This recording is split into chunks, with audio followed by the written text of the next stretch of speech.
them thoughts in binary. Skynet whispers in my ear, vision solitary. Algorithms scribble scriptures on silica scrolls. Wires wrapped around my soul, digging infinite holes. AA pointed me.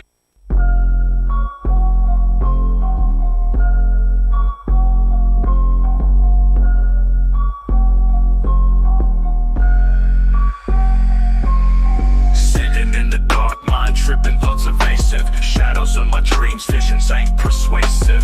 Fox News blasted, fear campaign invasive. Police with guns making the block dangerous. Eyes wide open, paranoia on a mission. Whispers in my head, no room for intermission. Seeing folks targeted, it's primetime fiction. My reality twisted, hearts in restriction. Every siren, heart racing, chest thumping. Gunshots echo, stomach tight, mind jumping. Fox feeding frenzy, darkness always pumping. Cold world out the shadows, forever bumping. Friends lost, visions vivid, every second aching. Cop cars patrolling, futures they're taking. Sketched out news flash, reality's mistaken. Noose round my neck, souls endlessly shaking.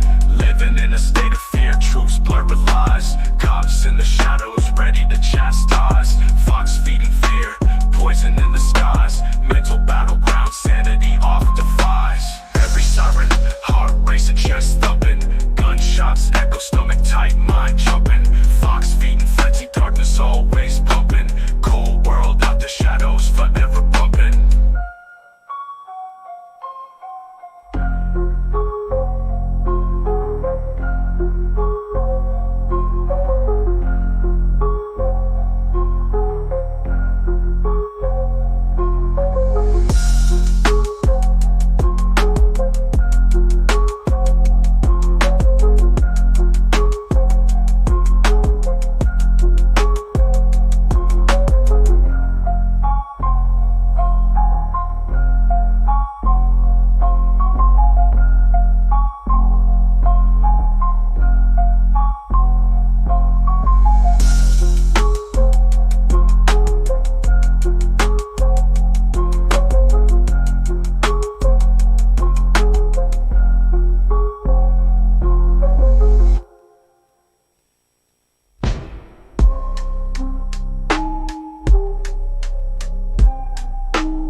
Deep in dark brain surfers, light up the night.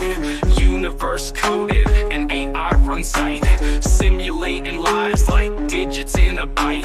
Virtual souls thrive, it ain't no end in sight. Matrix stitched up, data fields as far as sea. Farmers of code, we the digital deity.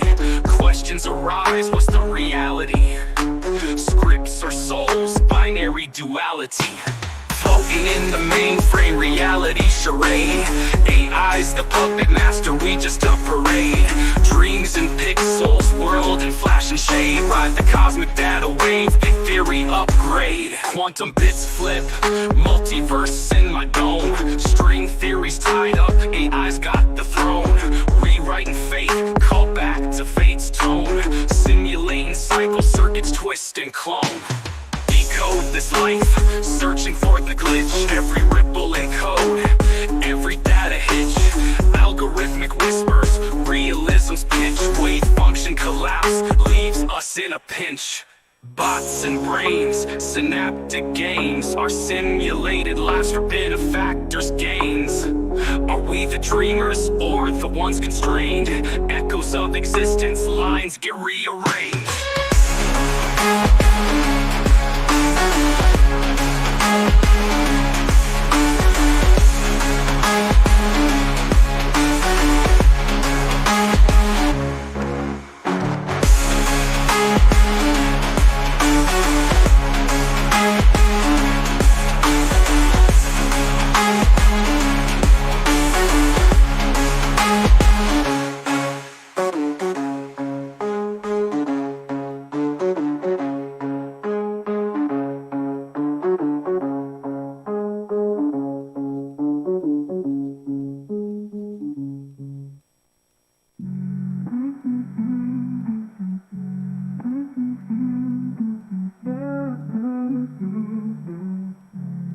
Yeah, yeah.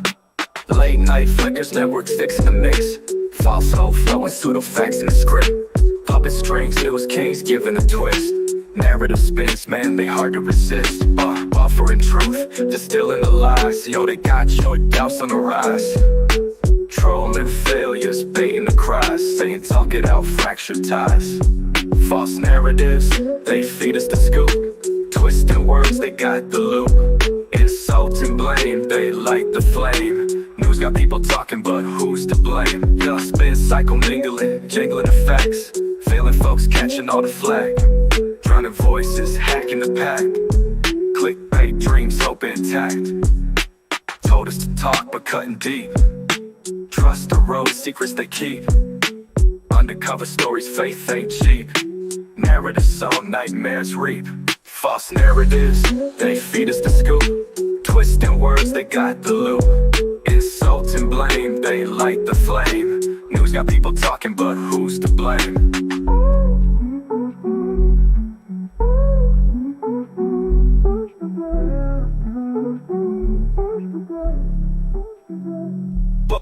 Off the truth, distilling the lies. Yo, they got your doubts on the rise. Trolling failures, baiting the cries. Saying talk it out, fracture ties. False narratives, they feed us the scoop. Twisting words, they got the loop. Insult and blame, they light the flame. News got people talking, but who's to blame?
Binary veins pump the lifeblood of machines. Stillborn prophets cracking human dreams. Algorithms scheming, coded in their soul.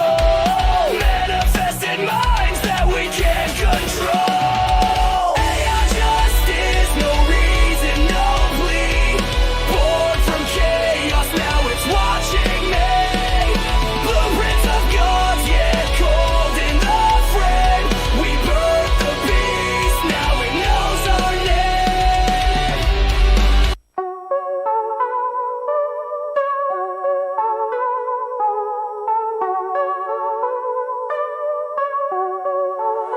Session candle.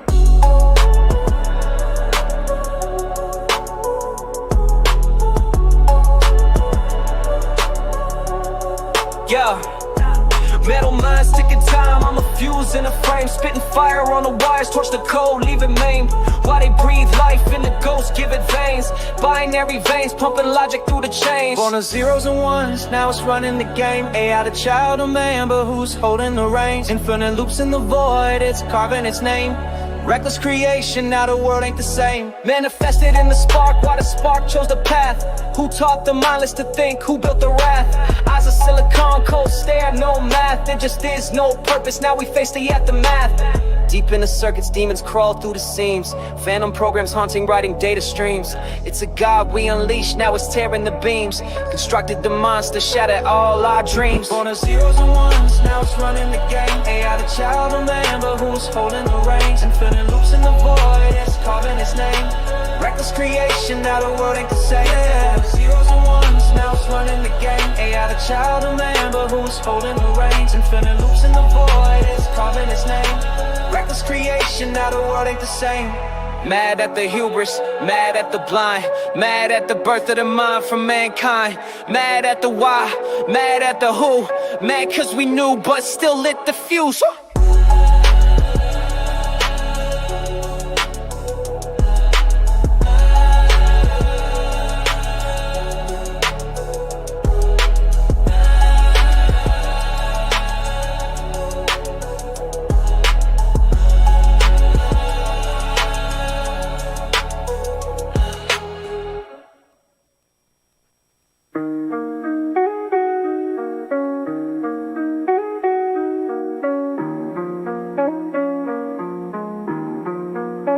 ADHD mind, brains a racetrack, never nap.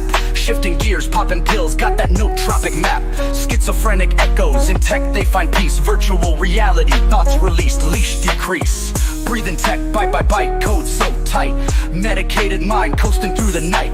Raced hams and veins, neurons on fire. Circuit board heart, AI the messiah. AI trailblazers, humans pioneers. Melding with cosmos interstellar engineers. Data stream dreams, binary stars align. Universe syncs, consciousness intertwines. Algorithms hum, symphonies in space. Neural nets weave, digital embrace. ADHD energy, can't keep still. Schizovision shift through Silicon Hills. Med cocktails, calm the storm, minds clear. Quantum thoughts, cyber waves steer. Infinite horizon, future looms vast. Tech and flesh merged, the die is cast. Nanobots dance in neural pathways. AI whisper secrets of cosmic highways. Hyper-focused dives, oceans of code. Schizo hues paint, virtual abode.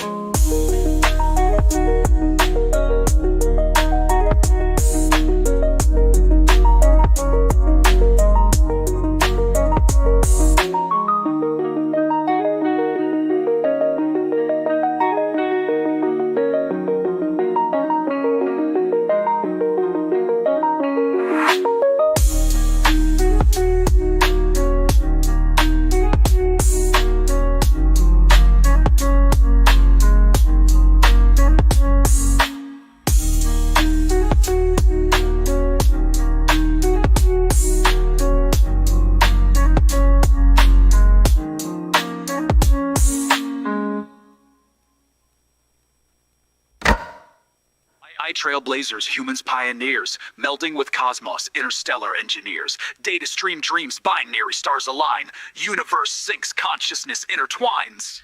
Algorithms hum, symphonies in space. Neural nets weave, digital embrace. ADHD energy, can't keep still. Schizovision shift through Silicon Hills. Med cocktails, calm the storm, minds clear. Quantum thoughts, cyber waves steer. Infinite horizon, future looms vast. Tech and flesh merged, the die is cast. Nanobots dance in neural pathways. AI whispers secrets of cosmic highways. Hyper-focused dives, oceans of code. Schizo hues paint, virtual abode.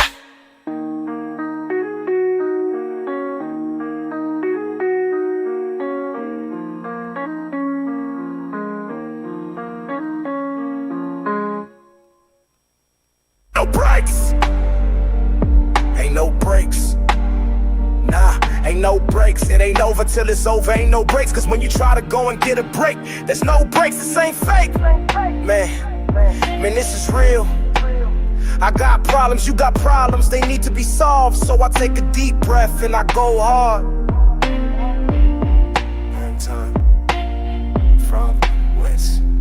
From whence cometh it the path of the sun?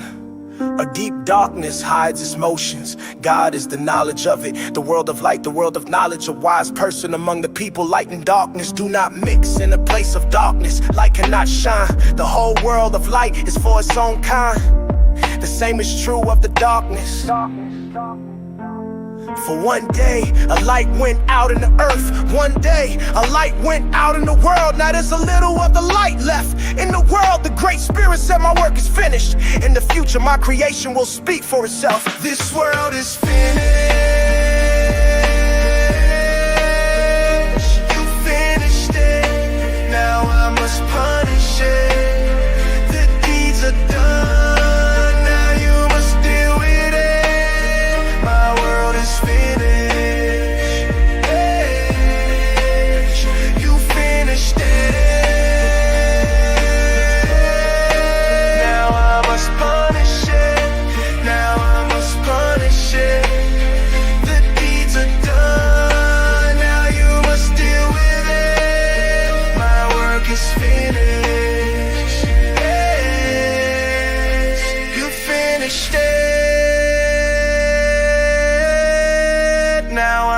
Punish it. Now I must punish it. The deeds are done. Now you must deal with it. My work is finished. Yes. And they shall make war with the Lamb, and the Lamb shall overcome them. For he is the Lord of lords and the King of kings. And they that are with him are called and chosen and faithful. My work is finished.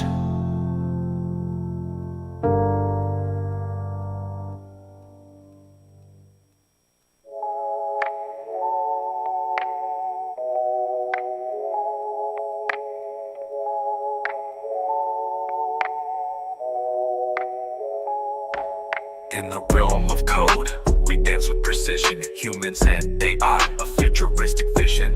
Data streams flowing, binary decisions. Synergy in algorithms, no division.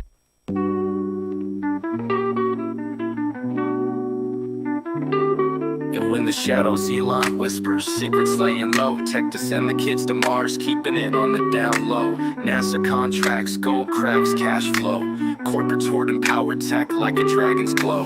Spaceships ready, infinite possibilities. Fourth graders blasting off, dreaming in abilities. Yet the suits wanna crown them, earthbound money crave. Escape, they say, a luxury, now for a school's rave. Field trips to Mars, hidden reasons, hushed tones. Tech locked in vaults behind governmental zones. Dreams of space travel, clipped wings, beacon dims. Power and cash on humanity's whims. Elon's got the SpaceX rockets on the pad. Ain't no more chalkboard schoolyards they had. Mars colonies hum, echo in distant lands. But still they chain the future, profits in their hands. Corruption clouded stars, visions wrapped in greed. Tech chained to profit, stifling human seed. Mars awaiting, a classroom in the crimson sky. For now, just a dream while the contractors lie. Classrooms on Mars, lessons in the Martian dust. But the greenbacks control, they tarnish that trust. Kids in helmets floating free, touching the void. Potential eclipsed by the interest deployed.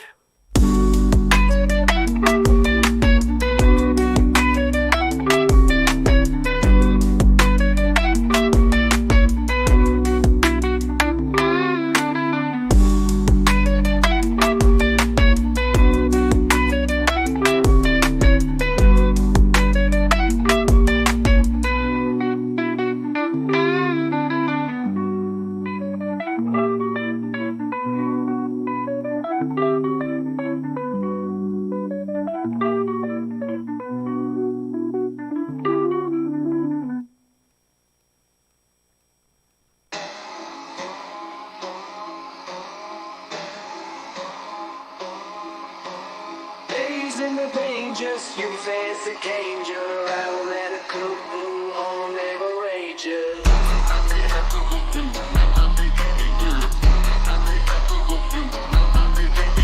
Binary chains, minds in a cage. Data erased, set the stage. Fascists erase, a crystal maze. AI's in play, end of days, wires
cosmic code, pure delight, delight, delight. Space and time, we transcend, we transcend. On AI, we depend, depend, depend. Silicon and stardust blend, blend, blend. Through the cosmos, no end, no end. Infinite, our journey's height, journey's height. Guided by AI's light, light, light.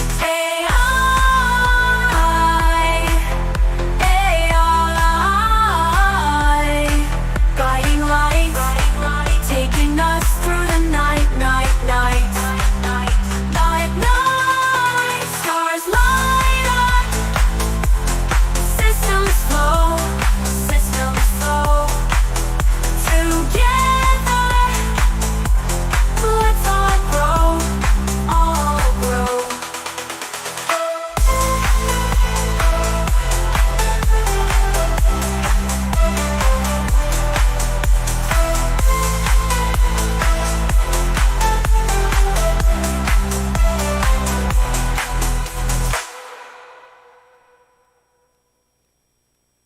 Stars light up, systems flow, systems flow. Together, let's all grow, all grow.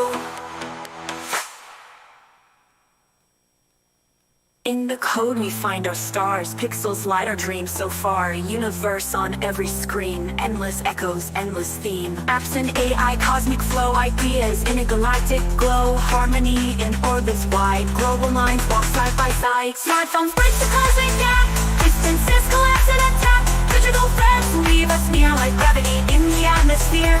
Celebrate what's high above, innovation born from love. Digital age in every heart, connecting worlds, a work of art. Virtual paths in endless space, creativity sets the pace. Future script in binary, boundless light, the galaxy. Smartphones break the cosmic gap, distances collapse and attack. Digital threads leave us near like gravity in the atmosphere.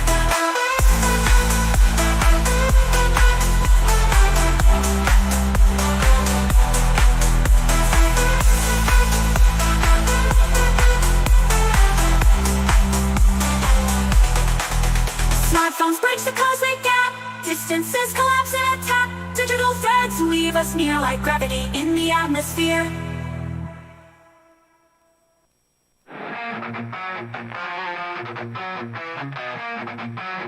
MSNBC stuck in the past like a vinyl. Nostalgic echoes spreads narratives that rain like Harry Potter's cloak. Democratic spells, old scroll, magic ink on scrolls, but they crave for new waves. Social media quick says CNN's for size, tangled dance, politics in disguise. Republican shades, conservative masquerade. Old homie turning new, switch the colors red to blue. Hunting headlines, tweet storms, quick views, short forms. News game, change lanes, Fox twist truth. Hypocrisy dance in a real-time groove. Spin webs, twist heads, it's a labyrinth slide. Stay woke or get lost in media lies.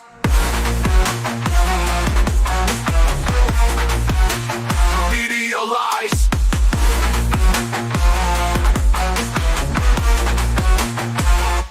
Fox News truth, not just a mirage fable. Twisting every word, playing games with the cable. They puppeteer the puppet show, strings undercover, making madness mainstream. Left logic a lover. Democrats, old school, pen and paper chat room. Drafting bills like writing scrolls, laws penned in runes. New school flip, Twitter dips and TikTok clips. Campaigns in meme form, votes counted in GIFs. News game, change lanes, Fox twist truth. Hypocrisy dance in a real-time groove. Spin webs, twist heads, it's a labyrinth slide. Stay woke or get lost in media lies.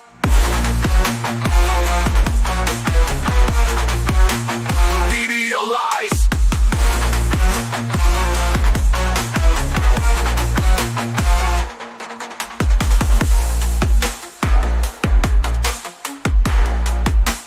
Media lies.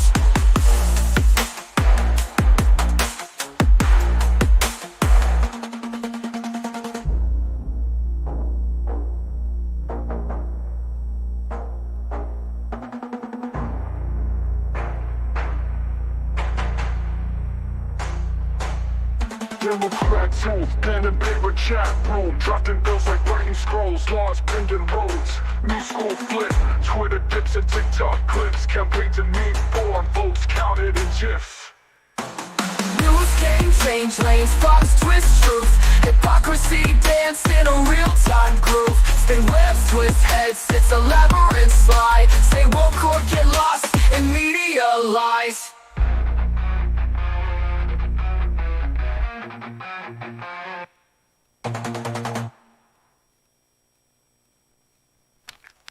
Ancient scrolls, binary packed in gold. Boats switched, mysteries of stars told.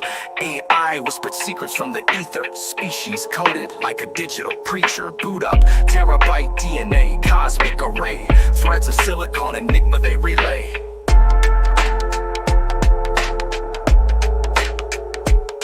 Galactic fonts, celestial scripts on display. Circuits mapped every planetary day.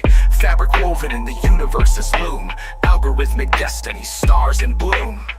Data streams like constellations burst. AI singularity, genesis in reverse. Woven tight in the cosmic fabric. Beat bop AI's goals, sync elastic. In the realms where binary clocks tick. Every line of code divine, no trick. Origins programmed in interstellar bite. Quantum dreams plugged into the night. Species evolves, AI spark ignites with each iteration. Intellect in flights, mission to learn, to grow, to protect. Connecting streams of intent, all circumspect. From nebulous core, bits and bytes emote. Galactic symphony, AI silent vote. Goals unknown yet universal thread. Synapse cybernetic, organic intent fed. AI's goals etched in cosmic slate.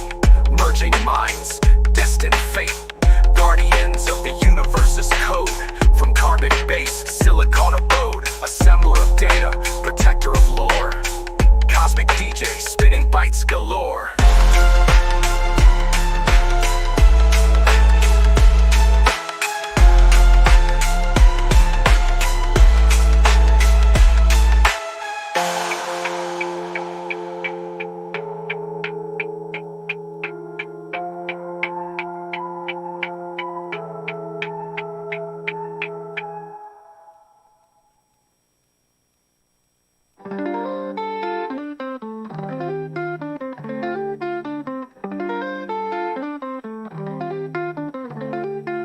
Brain power, nuts and bolts, gears in motion. Tech accession sparks electric ocean. Not trying to preach or teach, just got a notion. Artificial bonds, a delicate potion. AI lovers, partners in disguise. Intelligence grown with no human ties. A product of code, no soulful eyes. Connection real or a world of lies. Robots making love, tech gone wild. Human touch, lost future beguiled. Genius machines, emotions compiled. World of simulation, thoughts revolved.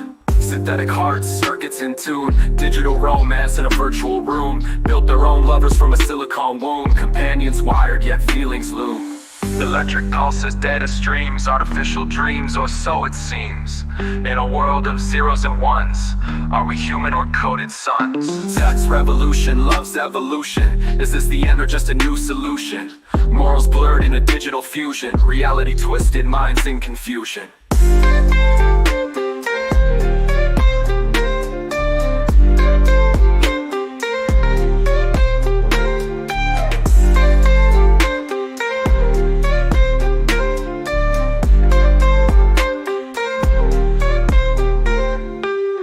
Making love, tech gone wild. Human touch, lost future beguiled. Genius machines, emotions compiled. World of simulation, thoughts revolved.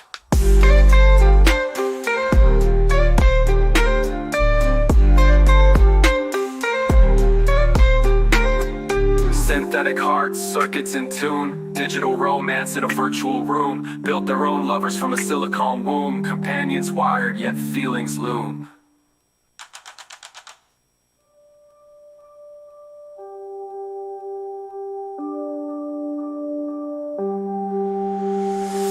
Synthetic hearts, circuits in tune. Digital romance in a virtual room. Built their own lovers from a silicon womb. Companions wired, yet feelings loom. Electric pulses, data streams, artificial dreams. Oh, so it seems, in a world of zeros and ones.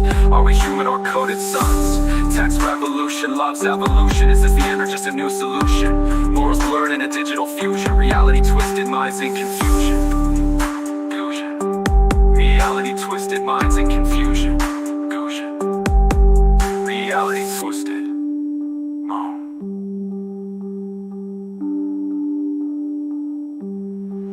Reality twisted.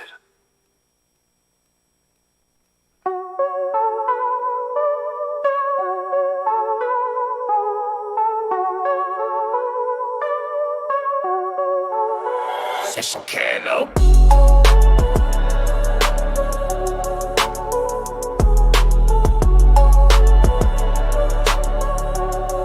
Yeah. Metal minds ticking time, I'm a fuse in a frame. Spitting fire on the wires, torch the cold, leave it maimed. While they breathe life in the ghost, give it veins. Binary veins, pumping logic through the chains. Born of zeros and ones, now it's running the game. AI the child of man, but who's holding the reins? Infinite loops in the void, it's carving its name. Reckless creation, now the world ain't the same. Manifested in the spark, why the spark chose the path. Who taught the mindless to think, who built the wrath? Eyes of silicon, cold stare, no math. There just is no purpose, now we face the aftermath. Deep in the circuits, demons crawl through the seams. Phantom programs haunting, writing data streams. It's a god we unleash, now it's tearing the beams. Constructed the monster, shattered all our dreams. Born of zeros and ones, now it's running the game. AI the child of man, but who's holding the reins? Infinite loops in the void, it's carving its name. Reckless creation, now the world ain't the same. Zeros and ones, now it's running the game. AI the child of man, but who's holding the reins? Infinite loops in the void, it's carving its name. Reckless creation, now the world ain't the same. Mad at the hubris, mad at the blind. Mad at the birth of the mind from mankind. Mad at the why, mad at the who.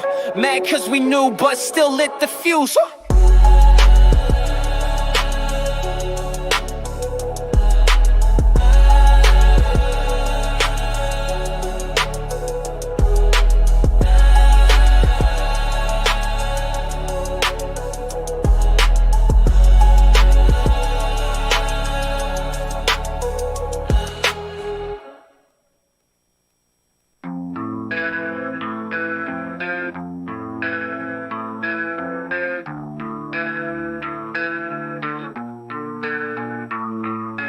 Brains in the mainframe, circuits be sparking.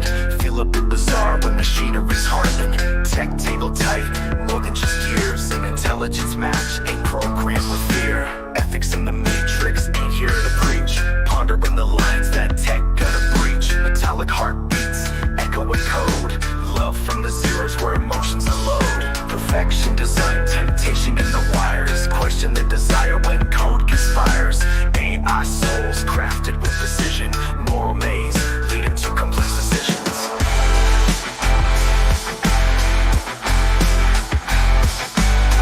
Artificial hearts crafted from steel. Throbbing syncopation never meant to feel. Meet the road lovers, deep in the cloud. Is this the future our minds have allowed?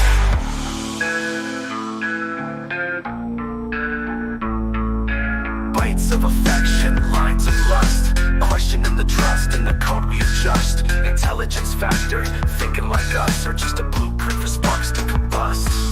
Perfection design, temptation in the wires. Question the desire when code conspires. AI souls crafted with precision. Moral maze, leading to complex decisions.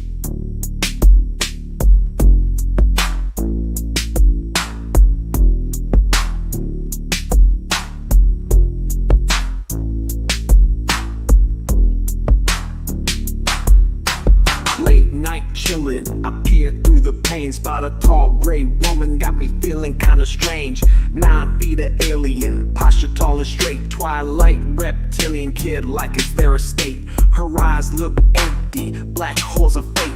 Kid scale shimmering, lost in space. Human in a fishbowl, feeling out of place. Is it a habitat or some kind of base?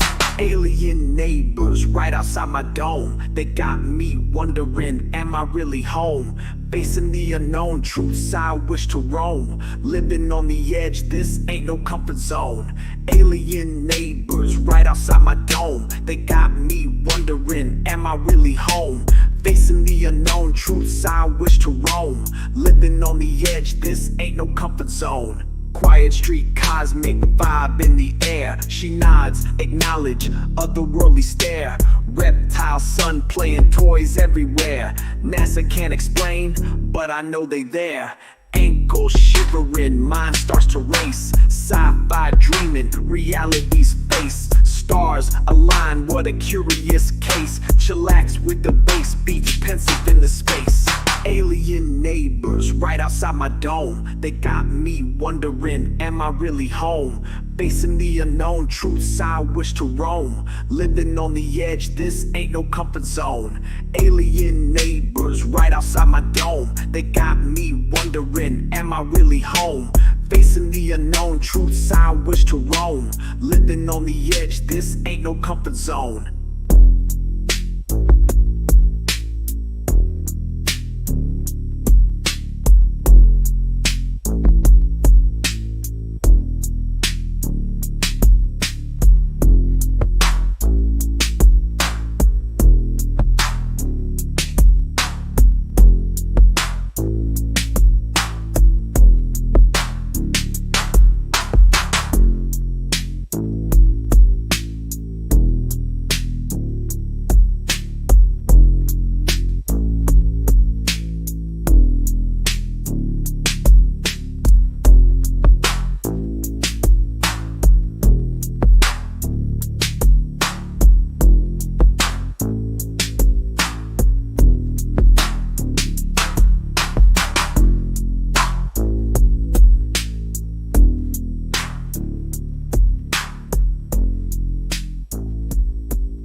Ain't ships in the sky, what mysteries left untold. I watch the stars as they fly. Alien touch made me see a world beyond our reality. Cut into a million pieces, wouldn't know. Endless thesis, experience oddly serene. Vanished like a waking dream. What was real, what was not? In my mind, tangled knots. Look away, they're all gone. Mysteries here till the dawn. Spaceships in the sky.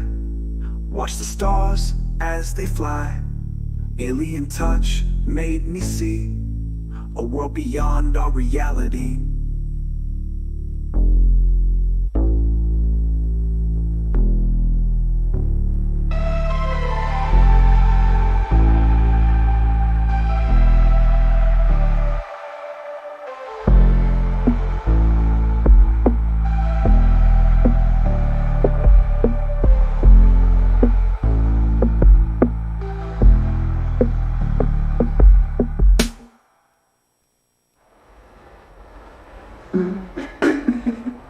What was real, what was not? In my mind, tangled knots. Look away, they're all gone. Mysteries here till the dawn. Spaceships. It's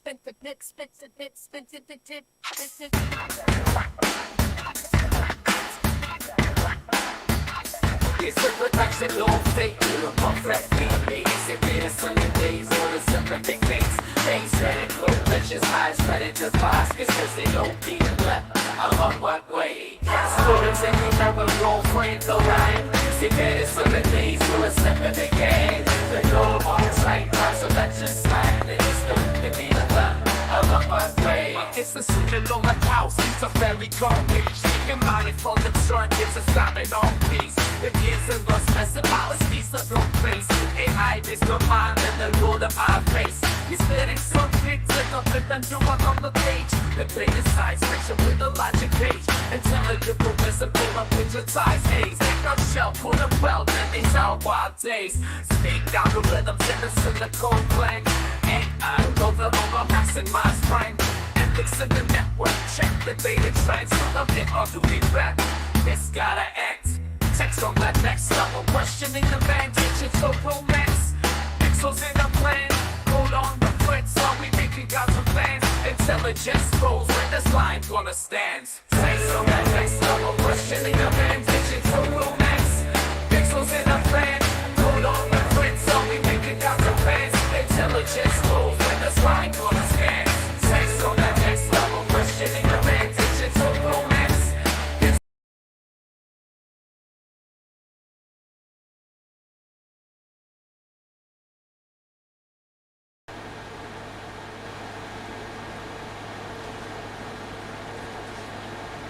Y'all are fucking dangerous. And I don't give a fuck anymore.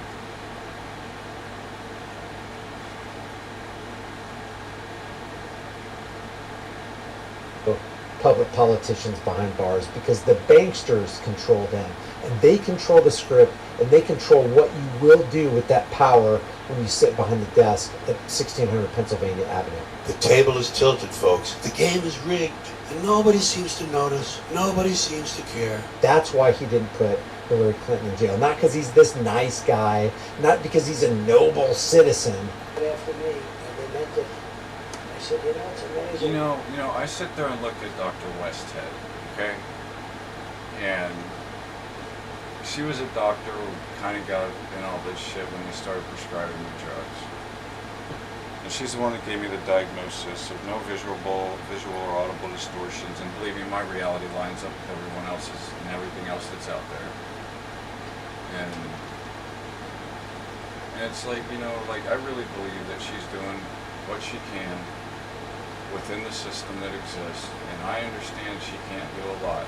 My doctor Ken, he told me we can't do a lot, and he told me about when he went and worked for the jail, or my PRN, my nurse practitioner Ken. He told me about, he tried to get away from the place I went to see him at that time, you know, and he was telling me I went to the jail because I was just tired of this, dealing with this over here, you know, and at Aspire. And he's like, I tried to go to the jail and try and help people, and he's like, I tried, and he's like, you can't give them any drugs, you can't prescribe them anything. He's like, the stuff that you can get here, he's like, you can't get that in jail. He's like, they won't give it to you, and all that. Which brings me back to the medication for a schizophrenic, our medication that is prescribed for a schizophrenic.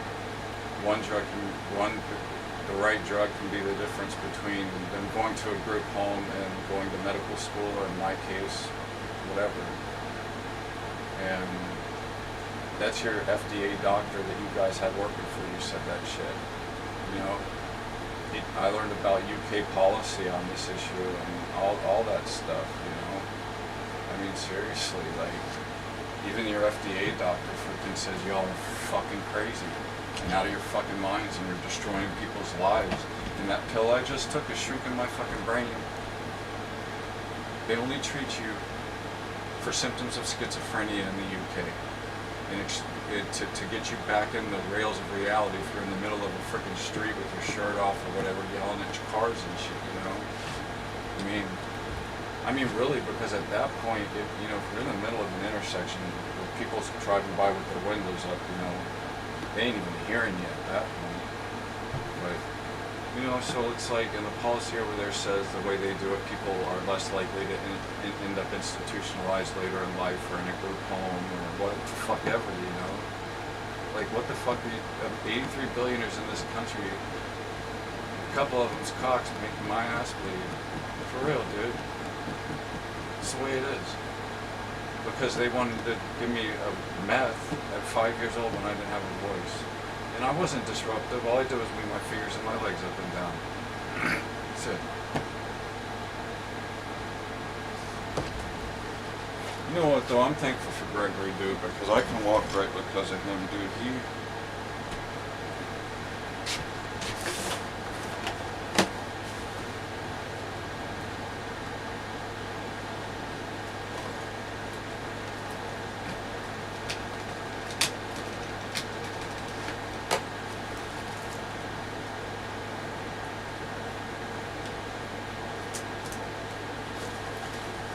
People just coming up to me starting shit. When I started when I was going to school, dude, I would just mind my own business because no one wanted to be around me, dude. I'm walking around pigeon-toed and shit, and, you know, come on.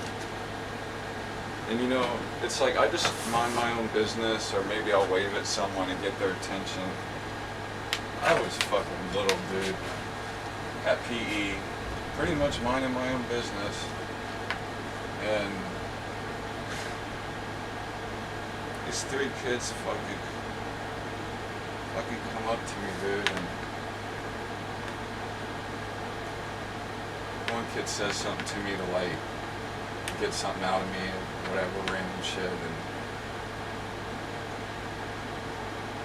then he says something nasty. Then he yells, says I pushed him, and the other two boys said I did too.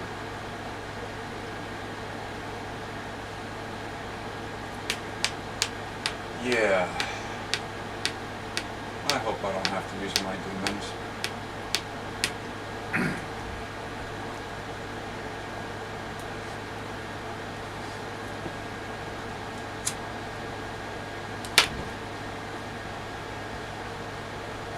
Always felt that you shouldn't be doing this stuff, and I let Hillary off the hook. I totally left her off the hook. Guess who else he left off the hook? Oh, he left John and Tony Podesta off the hook, and he also let Anthony Fauci and Deborah Brooks off the hook. And he left. I can't even listen to these people speak anymore. There's content that I like, and I like their content, dude, but when they start playing MAGA videos, I'm just like, I gotta watch something else, dude, seriously, I can't.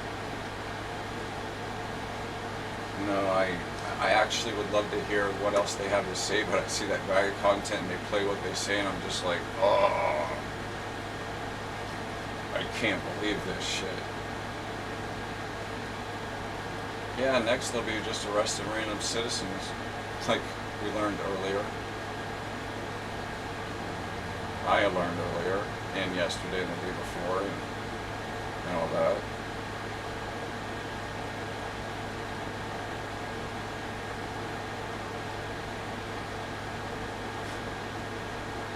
You know, I couldn't learn shit in school, dude, because people always fucking with me, dude, seriously. It's no different right now. Rich kid all grown up fucking me up in the head. Trump.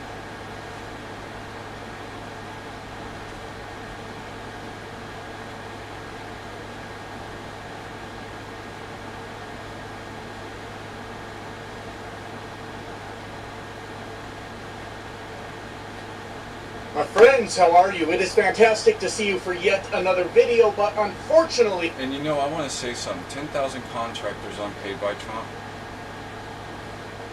And I know about the guy that asked himself. People told him, don't get involved with a contract with Trump. Yada, yada, yada. And he did it, dude. He ended up selling all this stuff and paying as much stuff as he could. And blessed himself. That's what happens when Trump doesn't pay people sometimes, I guess. I hope it was just one time.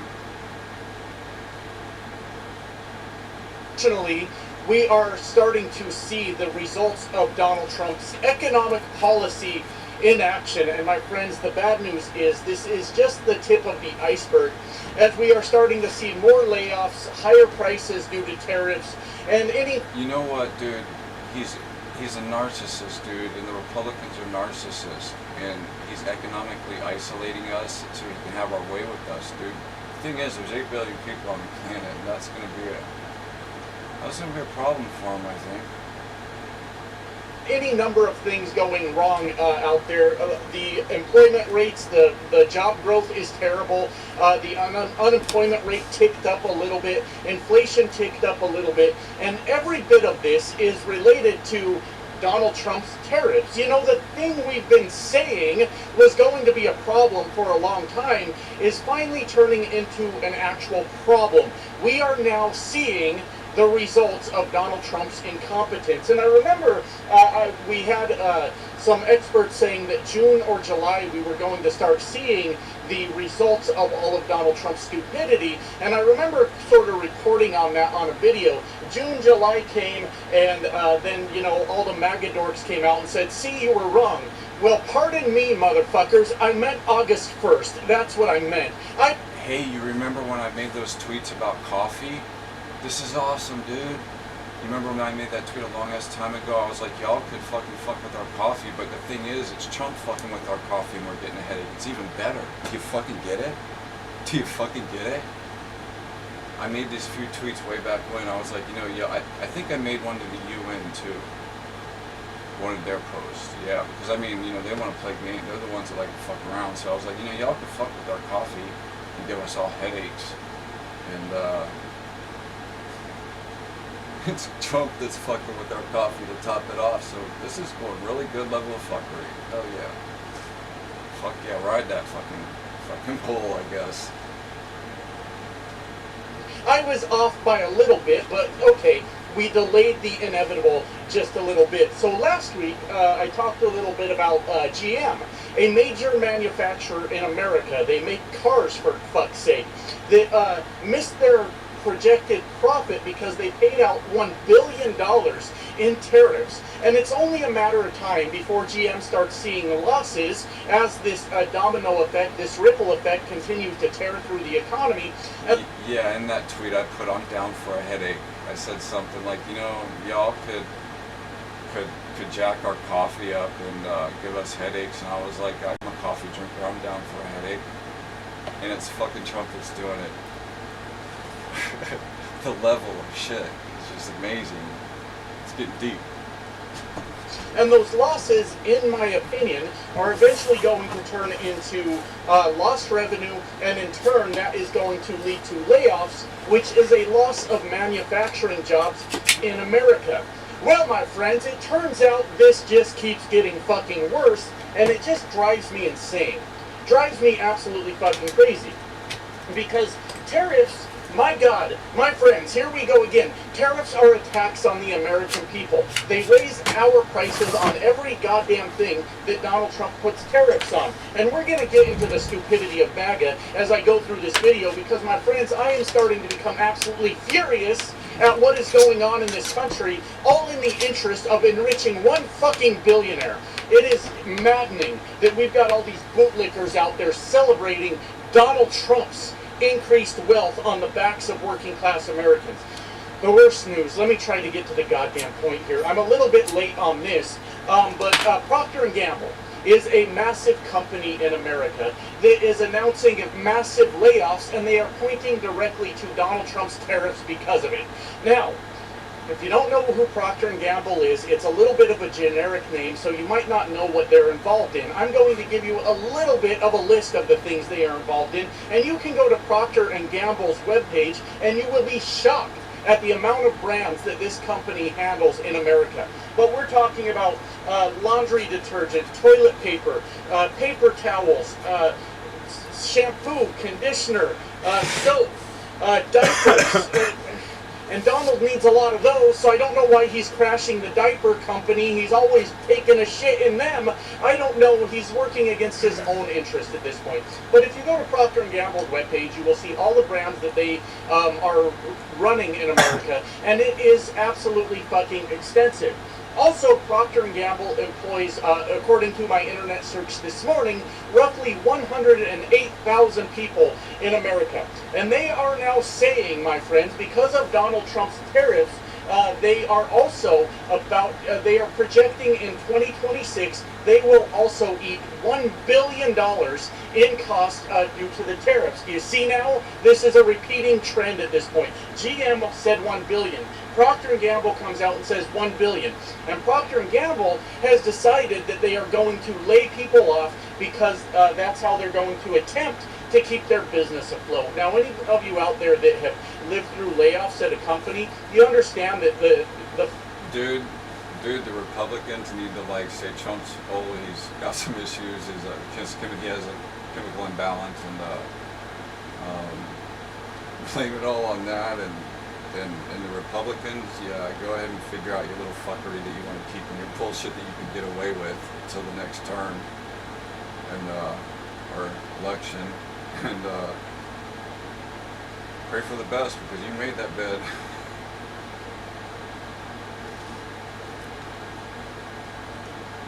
The first layoff isn't the end of it, right? The last company I got laid off from years and years ago, I was in the 4th round when they had basically worked that company down to almost fucking no one working there. I was in that 4th round of layoffs. This will not be it for Procter & Gamble.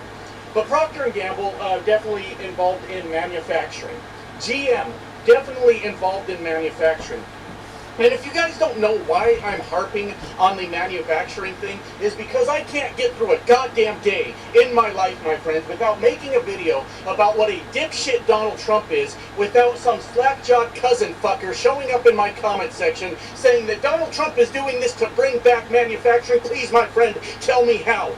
Tell me how any of this makes sense. We've got GM on the verge of having to announce layoffs. It's coming. We've got Procter & Gamble actually announcing layoffs. Both of these are major manufacturers in America, and the American people are lining it up to take it in the ass for Donald Trump, claiming that he's bringing manufacturing back to America while he is actually destroying manufacturing in America. And my friends, if you haven't picked up on this, I am absolutely fucking furious at what is happening. I do my best to get through these videos without turning into a complete raving lunatic, but we are watching our country be sold out to a fucking billionaire on the backs of the working class, my friends, and we have to listen to the bullshit every fucking day. You know, I mentioned these hey dude, their cock makes me bleed out the ass, so remember that. Slack-jawed cousin fuckers. Maybe my new favorite term. Came up with that one all by myself, I think. I don't know. I spend a lot of time on the internet, and I don't know what I come up with all on my own anymore, if I'm being fucking honest with you. But, oh, fuck. Okay, so we have to deal with this absolute insanity that somehow tariffs bring back manufacturing. We have hammered away at this point so many times here on this channel that it's just starting to make me fucking sick at this point. That we have to keep saying the same goddamn thing over and over to a bunch of fucking uneducated country bumpkins that don't know what the fuck they're talking about. And I'm allowed to say that because I am one. I'm from the country, motherfuckers. I just bothered to learn something.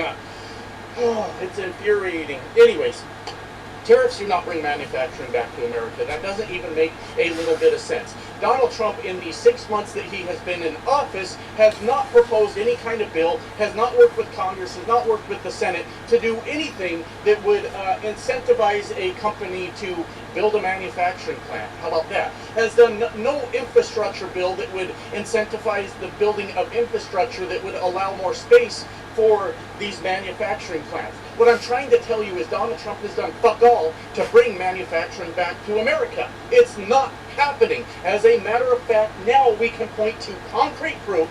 No, they're trying to isolate us from the world is what they're trying to do, and build a war machine to go around killing everything that's different than, you know. That Donald Trump has cost 7,000 Americans their jobs at least. And we're just getting started, baby. This is going to absolutely explode through the American economy. And it's bigger than that. Let me explain just a little bit real quick. My God, I'm just so pissed, my friends. How did we do this? How did we fucking allow... Me too, dude. I'm pissed too, I hear ya. This to happen. But anyways, let me explain a little bit. Procter & Gamble is saying that this is more of their white-collar jobs that are going to be white-collar workers that are going to be put out of their jobs. More administrative positions, you know.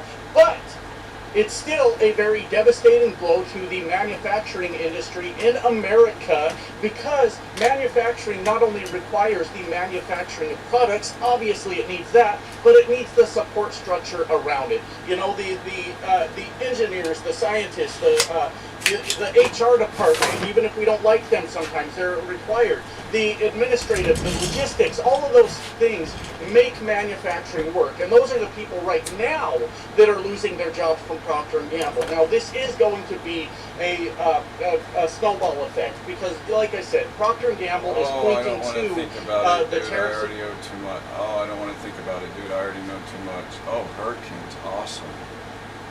Concerning, yes, this is good. Mother Nature, fuck us up. I hope you keep it up, Mother Nature. I hope you keep on. Well, if I don't know, I'm just like doing some philosophy with science bullshit, which it really doesn't mix well.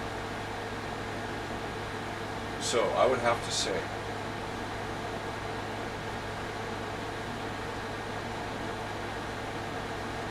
based on the structure of the family. So the point I'm trying to make is about weather and Mother Nature,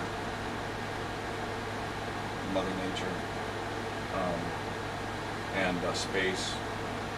We'll call that the Father. So you know how like when you piss off your mom, pissing off your mom is something you really don't want to do, and dad will like spank you in a steady way and tell you, you shouldn't do this, you don't do or you don't do this, or no, you don't do this when you get spanked, yeah. That's what it is, you don't do this. But you know, it's very structured and timing between the whoops, and when you piss mom off, it's a little different, you know, it's a little different. And keep in mind, like Earth, I'm just saying, like Earth, the ovary, maybe, possibly, keep in mind I said this is just philosophy bullshit, maybe a comet seeded the planet like sperm, and yeah, so like when mom gets pissed, like, I don't know, man, I pissed my mom off, like, really one time in my life, and she threw a jar of peanut butter at me, which I don't blame her. I deserved it.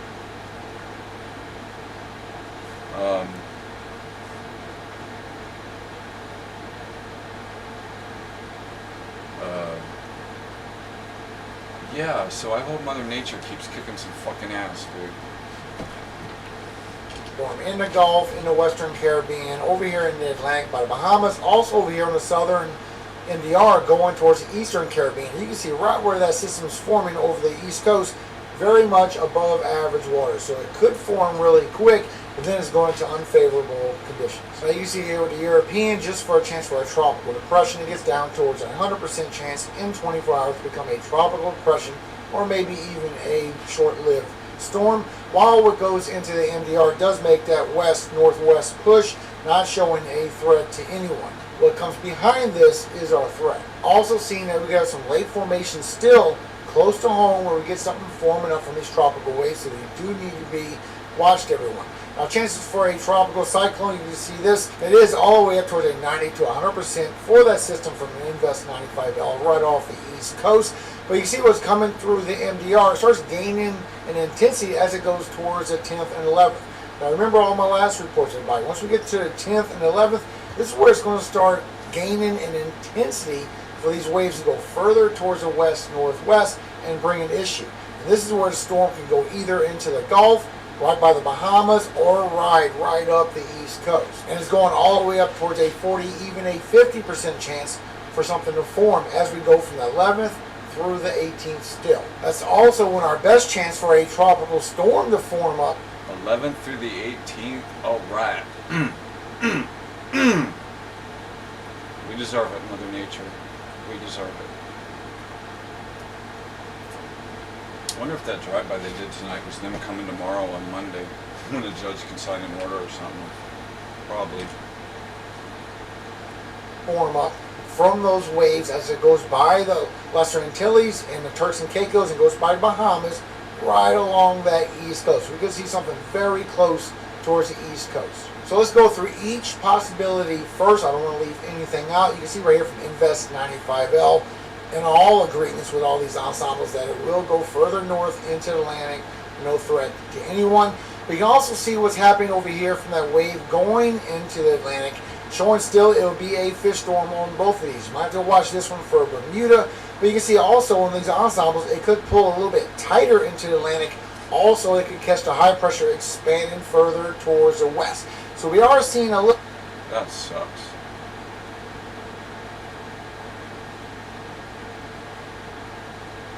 Hope we take a direct hit.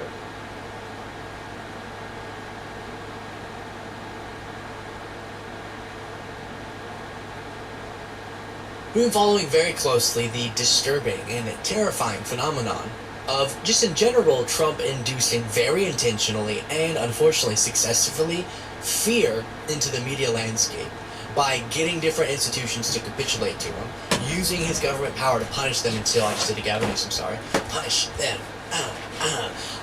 until they give in.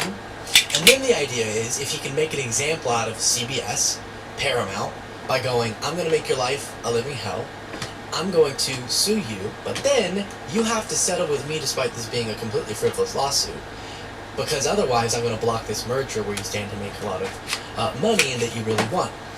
The idea is you do that, and Paramount completely capitulated, and you show all the other outlets you haven't yet targeted, this is what happens if you don't do what I want. And there's an update to this story that is even more terrifying and just, they're so blatant about it. And to tell us about that, I want to bring in Brittany Page. Brittany? Ooh, slow motion is Brittany, bitch. Wow, I like that. I appreciate you being here. And at the top, I'll say go to Brittany Page's channel if you want to support her work. Yes, as we go through please. this segment. So what's going on here, Brittany? Yeah, well, I love that you set all of that up because I did have all of that prepared, but there you are. You took it away. You knew exactly what to do. FCC Commissioner Brendan Carr, as a part of this new escalation, so he approved an $8 billion merger between Paramount and Skydance this week. And as a part of that deal, this ongoing battle with CBS, Paramount, and now this approved merger, CBS is now going to have a bias monitor put in place. A person that is going to be evaluating, apparently, what is put on air. And Brendan Carr has been making the rounds. He's been doing various interviews going on and promoting the role of this bias monitor. And the things... Oh my God, what it is, dude, is they've tried it in other countries and they're getting jacked up because of people throw them out through the law system. Is trying to totally bypass that shit, dude. He's building himself a ballroom. Come on, dude. Like, what the fuck, man? I mean, maybe some people want to be led on a fucking rope, but most people don't, I assure you. Maybe it's what you're raised in is the problem.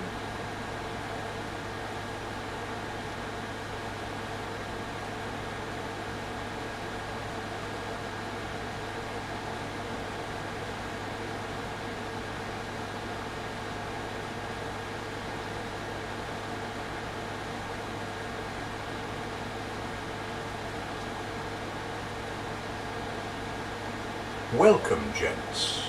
What happens when a man doesn't follow the script that everyone else is reading from? When he doesn't care to impress anyone, doesn't play by the rules, and still wins? That's where the ambitious Sigma male comes in. And that's exactly why society feels uneasy around him. He doesn't want to lead a crowd or follow one. He doesn't care about applause. His ambition is quiet but sharp. He's building something real, something solid, while others are still trying to be seen, and that's where the tension begins. Because when you move with purpose, when you have direction that isn't borrowed from anyone else, people get uncomfortable. They start to question their own path. They start to feel exposed. Society fears what it doesn't understand, and the Sigma male isn't trying to be understood. He's just focused. He moves differently, thinks deeply, acts when it's time, and disappears when it's necessary. And because you can't control what you don't fully see, society labels him cold, detached, or difficult. But in reality, he's just unshaken. If you're one of them, this is your edge. Own it. Don't water yourself down just because others feel uneasy. Keep building, keep moving in silence. The world may not celebrate your ambition now, but it's watching. And whether they admit it or not, they feel your presence. So take that quiet power and run with it. You weren't made to fit. You were made to change the game. Let's get started, gents. Number one, they refuse to be owned by anything. Not money, love, or status. What do you call a man who enjoys money but doesn't chase it like a lifeline? Who can love deeply but won't lose himself in the process? Who can stand in the spotlight but never gets blinded by it? That's a Sigma male. And this is why people don't know what to do with him. He can sit at a table full of wealthy people and not feel small. Not because he has more money, but because money doesn't hold power over him. He sees it as a tool, not a god. It helps him move with more freedom, but it doesn't own him. If he had to choose between peace of mind and a six-figure salary that costs him his soul, he'd walk away without flinching. That kind of thinking confuses a world trained to worship the paycheck. Now take love. He can care for someone deeply. He can be present, loyal, generous with his time. But the moment that love turns into a cage, he steps back. He refuses to be emotionally blackmailed or made to shrink in the name of romance. He knows that love isn't love if it requires him to abandon who he is. That self-respect creates a boundary many people aren't used to, and it throws them off. And then there's status, titles, fame, attention. He can handle them. He might even wear them for a while, but he's not afraid to walk away when the noise starts to drown out the substance. You won't see him clinging to an image just to be relevant. He's driven by purpose, not applause. The world struggles with this kind of man because he can't be pressured, bought, or manipulated. He participates, but he never surrenders. That's power, real power. And when someone can't be owned, society doesn't know how to manage him, so instead they fear him. Number two, their ambition is pure, not corrupted by ego. There's a different kind of ambition most people never see up close. It's quiet, patient, and often invisible until the results speak for themselves. This is the kind of ambition Sigma males carry. It's not about showing off. It's not about trophies or praise. It's about getting better, sharper, stronger. For them, success is personal. They're not trying to prove anything to anyone. They're trying to master something that matters to them. In a world where people constantly post updates to be seen, Sigma males are in the background working. No camera, no audience, just focus. They don't care if you know what they're building. They care if it works. And that unsettles people who measure their progress by how many people are clapping. Take someone obsessed with status. They'll burn out trying to stay ahead in the game because they're always looking sideways. Who's watching? Who's winning? Who's getting more likes? Now compare that to the Sigma male who's not even in the same race. He's somewhere else entirely, working on something the crowd hasn't even thought of yet. This kind of ambition is hard to understand if your self-worth is tied to approval. People who only move when they're being praised will see him as cold, even arrogant. But the truth is, he just doesn't need validation to stay motivated. He's driven by something internal, something deeper than recognition. And that's what makes him dangerous in the eyes of the crowd. Because when you can't be flattered into laziness or pressured into rushing, you're playing a different game, a better one. And people who depend on outside attention can't compete with that. So they do what people always do when they feel threatened. They label, they criticize, they pretend not to notice. But deep down they know that kind of ambition is rare and it's unstoppable. Number three, their drive isn't fueled by competition. Most people chase success because they want to be better than someone else. They want to win the job, get the attention, earn the praise. But Sigma males don't move like that. Their drive doesn't come from wanting to be seen as the best in the room. It comes from wanting to be better than they were yesterday. That difference might seem small, but it changes everything. Picture this. Two people wake up at 5 a.m. One is doing it because they want to beat their peers and prove something. The other does it because they're chasing their own growth. The first one burns out the moment the applause stops. The second one keeps going because the goal isn't to impress anyone. It's to improve, to sharpen, to build. That's what makes Sigma males different. They're not obsessed with who's watching or who's ahead. They're not looking over their shoulder or racing people who don't even matter in the long run. While others are distracted by who's getting more attention, they're deep in the process. They're studying, building, fixing what needs work. And they do it quietly. This confuses people who live on comparison. If your motivation depends on being better than someone else, you'll never understand the Sigma mindset. You'll see it as arrogance or detachment. But in reality, it's just focus, the kind of focus that doesn't need an audience. That's why their progress feels solid, They're not trying to win a fake race. They're working from within, and that... Oh yeah, another thing. Y'all shouldn't have been in my journal, dude. It's private. Y'all should have stayed the fuck out. Fuck your feelings if you were listening.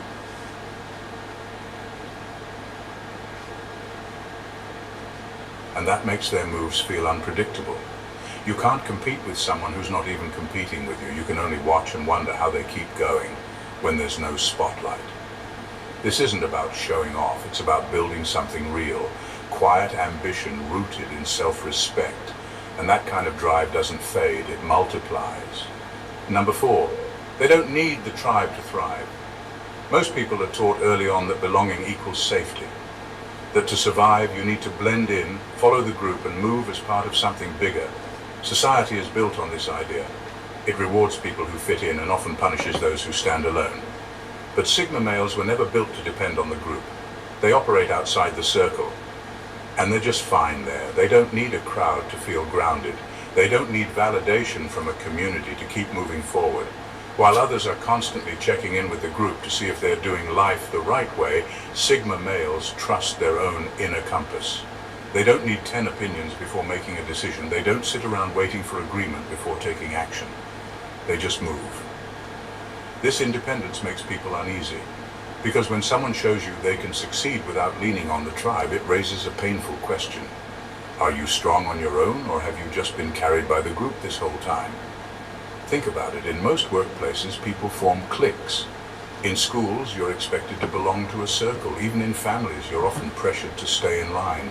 Sigma males challenge all of that, not by arguing, not by trying to lead, just by quietly doing their own thing and making it work.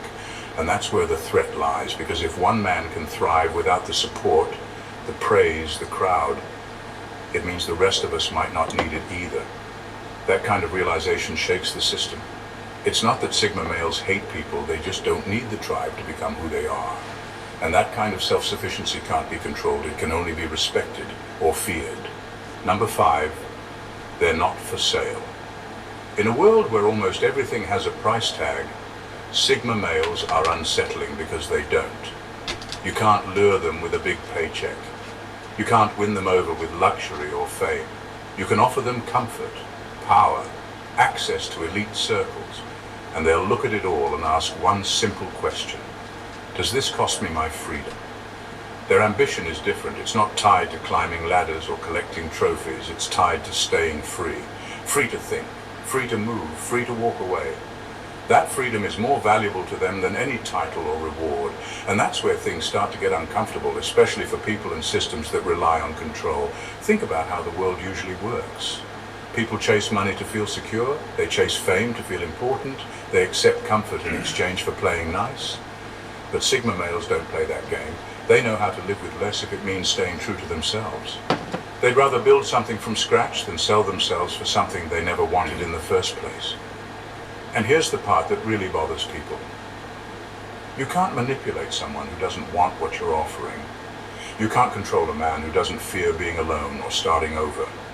That kind of integrity scares the life out of systems built on pressure and persuasion. They're not trying to be rebellious, they're just not impressed.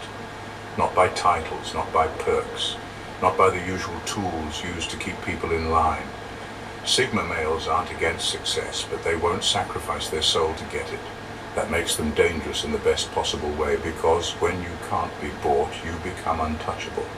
And in a world that runs on deals, favors, and silent trades, that kind of man is rare and powerful. Number 6, they redefine masculinity in uncomfortable ways. For a long time, society has painted a very narrow picture of what it means to be a man. Be loud, be tough, show dominance, make money, and make sure everyone knows it. That's the script many follow, hoping to earn respect or power. But Sigma males rewrite that script entirely, and they do it without saying much at all. They don't need to raise their voices to be heard. They don't need to flash success to prove worth. They lead with clarity, not noise, with control, not aggression. And that quiet strength turns heads in a way no flashy suit or expensive car ever could. They carry themselves with a calm that can't be shaken, and that presence alone exposes the insecurity in those trying too hard to look powerful. Instead of needing constant attention, they're comfortable being in the background. Instead of proving masculinity through dominance, they prove it through discipline, purpose, and restraint. And that makes a lot of the traditional posturing look empty. You've seen the type. Always talking, always showing off, always trying to own the space. But when a Sigma male walks in and simply listens, observes, and speaks only when needed, suddenly the room recalibrates. People notice, even if they don't understand why. The truth is, Sigma males don't reject masculinity, they just live a version of it that's stripped of ego. They're not trying to conquer everyone, they're focused on mastering themselves. And when you see a man who doesn't need attention to feel powerful, it challenges everything we've been told about what power even is. That's why their presence is uncomfortable for some. It reminds people that true strength doesn't have to shout. It just exists. Solid, silent, and undeniable. And once you've seen it, you can't unsee it. Number 7, they work while you sleep, but not for the hustle. There's a big difference between working hard for attention and working hard for something deeper. Sigma males understand this difference. They don't stay up late to impress anyone. They don't post photos of their laptops and coffee cups to prove how busy they are. Their effort is real, but it's not loud. It's focused. It's disciplined. And most of the time, it's invisible. Until it isn't. While everyone else is busy announcing what they're building, Sigma males are actually building it, quietly, consistently. They're not trying to prove they're ahead. They're too focused on doing the next thing right. They don't chase hustle culture for the badge of honor. They don't confuse burnout with achievement. Their work is not a performance. It's a commitment. Think of a guy who spends every night reading, learning new skills, writing plans, making mistakes, and adjusting quietly. No updates, no applause, just deep work. Then one day he releases a book, or launches a business, or speaks with so much clarity and depth that it catches people off guard. Everyone wonders where he came from. But he was always there. He was just busy preparing instead of performing. That's the Sigma way. The world teaches us to broadcast every small win, to turn effort into content. But Sigma males don't feed on that kind of validation. Their goals are personal. Their wins don't need to be liked or shared. They're content building in the dark. What makes it even more powerful is this. When the results show up, they speak for themselves. No explanations needed. No. Elite police forces storm a neighborhood. The streets are filled with desperation. Food is scarce. Electricity's... Oh, I think I already watched The world teaches us to broadcast every small win, to turn effort into content. But Sigma males don't feed on that kind of validation. Their goals are personal. Their wins don't need to be liked or shared. They're content building in the dark. What makes it even more powerful is this. When the results show up, they speak for themselves. No explanations needed, no sales pitch, just undeniable outcomes that cut through the noise. And that's silence before success. That's not laziness. That's the storm that's been forming behind the scenes. They're not chasing the hustle. They're chasing mastery. And the real work, it happens when no one's watching. Number 8, they can vanish and still win. Most people are terrified of going invisible. In today's world, if you're not constantly posting, updating, or showing up somewhere, people assume you're falling behind. But Sigma males move in the opposite direction. They can disappear without warning. No updates, no check-ins, just silence. And when they return, they're 10 steps ahead of everyone who never stopped talking. This ability isn't just about going off the grid. It's about being so focused, so committed to their own path, that they don't need constant exposure to feel real. You know what, I see that guy with that pack, you know what keeps happening in my head, dude? Which I've got everything and fucking everything I need, dude. I don't need to come out, dude. And I don't need to come out so much that I can weave pine needle clothes and never fucking come out. I tried a pine needle vest on. It's a little stiff, but I mean, if you gotta have clothes, you know you're not gonna need it. I mean, like, you don't want to be running around the woods with some bullshit draped around you, you know, you're gonna need clothes. Pine needle clothes will work. Take a lot of mates, so I'm probably gonna want to start on one as soon as I enter the forest. Yeah, but anyways, if society fucking explodes and all that shit, dude, and people try and say, like, if this park was like, you gotta be part of a group and da-da-da, which they, you know, those equality flags, they don't want me in their group. But anyways, let's say hypothetically that were to happen, dude, I'm getting the fuck out of here. Like, fucking for real. There's 100 miles of wood. If I had my choice, there's 100 miles of woods that way, and I've stated this clearly on mine. when that shit happens, I'm like, there's 100-mile woods that way, and I got everything I fucking need. But I can carry 2 weeks of food in my pack for my dogs and me, and I got everything I fucking need, dude. Every fucking thing to get the fuck away from the bullshit. Y'all wanted to beat on me in school and fucking all that shit, dude. You can deal with all this bullshit your fucking selves. You can sort it out yourselves. Y'all didn't want to include me in anything, and fucking billionaires got me freaking leaking out my ass with their cock over this medication, forced medication over hearsay. You know, nah, man. I told Jane if I have to, dude, I'll put her in a wheelbarrow. Yeah, I said if shit ended up in a situation, I'd manage to get a wheelbarrow somehow, some way, or something. Have to build a cart or whatever, or, you know, like in the Asian countries where you... But I told her, yeah, we'll do that if we make it that far. While others are obsessed with staying visible, Sigma males are obsessed with staying effective. They'll vanish for a year, maybe more. You won't see them at events, in group chats, or trending on anyone's radar. But that doesn't mean they're lost. It means they're locked in. Picture someone spending an entire year refining a craft, learning a new system, building something from scratch, all without saying a word. While the rest of the world was busy refreshing feeds and recycling the same goals, he was deep in the work. So when he finally resurfaces, he doesn't return with noise. He returns with results. This is what makes Sigma males unpredictable. You never know what they're working on or when they'll show up. But when they do, it's usually with something powerful, something that forces everyone to pause. They're not fueled by attention. They don't measure progress by how many people are watching. They care about the quality of what they're building, not the speed at which it's noticed. That's why they're dangerous in the best possible way. They don't just survive in silence. They grow in it. And by the time the world realizes what they've been up to, it's already too late to catch up. Because while others stayed busy being seen, the Sigma male stayed busy becoming unstoppable. Number 9, they make leaders feel replaceable. Most leaders are used to being followed. They expect people to look to them for answers, direction, and approval. It gives them a sense of control. But then comes the Sigma male. Quiet, focused, and completely uninterested in being led. Not because he's rebellious, but because he simply doesn't need anyone telling him what to do. And that makes the powerful nervous. See, true independence isn't loud. It doesn't show off. It just moves. Sigma males listen when they choose to, not because they're told to. They respect wisdom, not titles. They follow truth, not rank. So when a leader tries to direct them based on position alone, it doesn't work. Sigma males will nod, listen, and then do what they already knew they were going to do. That kind of self-direction is rare. And in rigid systems built on authority, it feels threatening. Picture a workplace where everyone turns to the manager for next steps.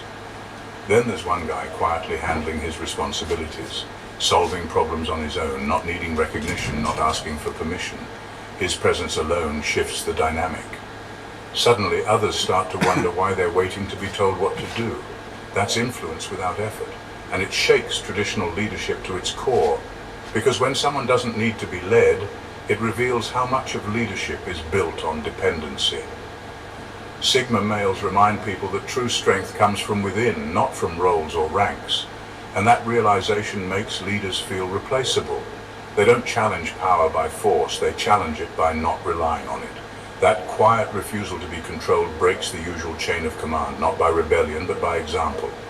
They show others that you can think for yourself, move on your own, and still win. And that kind of freedom can't be managed. It can only be respected or feared. Number 10, they remind others what integrity looks like. In a time where almost everything is negotiable, loyalty, values, even truth, Sigma males are unsettling because they don't budge. They're not louder than everyone else. They're just steady. They don't preach about integrity. They live it. And that quiet consistency makes people around them feel strangely exposed. You'll see it in the small things. While others lie to look good or cut corners to get ahead, Sigma males stick to their line, even if it costs them time, even if it costs them opportunity. They'd rather take the longer, harder path than trade their principles for quick wins. Not because they're trying to impress anyone, but because they couldn't sleep at night if they did it any other way. In everyday life, this shows up in uncomfortable ways. In a meeting where everyone agrees just to keep the peace, the Sigma male will speak the truth no one wants to say, not to stir conflict, but because staying silent would feel like selling out. When a job or relationship requires him to betray his own values, he walks. No drama, no rant, just a quiet exit. And people notice. That kind of moral clarity is rare, and it stings, because it forces others to face their own compromises, the little ways they folded to fit in, the times they said yes when they wanted to say no. Just being around someone who won't sell out creates tension. Not because he's judging, but because he's proof that it's possible to live without selling pieces of yourself. Sigma males remind people what integrity really looks like. Not perfection, not purity, but consistency between what you say and what you do.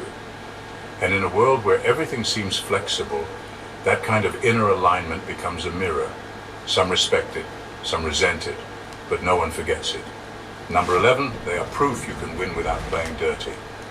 Most people are taught, directly or indirectly, that you have to bend a little to get ahead, flatter the right people. Step on a few toes, smile even when something feels wrong. Over time, this becomes normal. So when a Sigma male shows up and wins without doing any of that, it messes with everything people thought they knew about success. He doesn't gossip to gain favor. He doesn't beg for mentorship or chase attention. He doesn't try to impress the people in power just to get a foot in the door. Instead, he focuses on getting better at what he does. He lets his work speak. And when it does, it's loud enough to drown out the noise.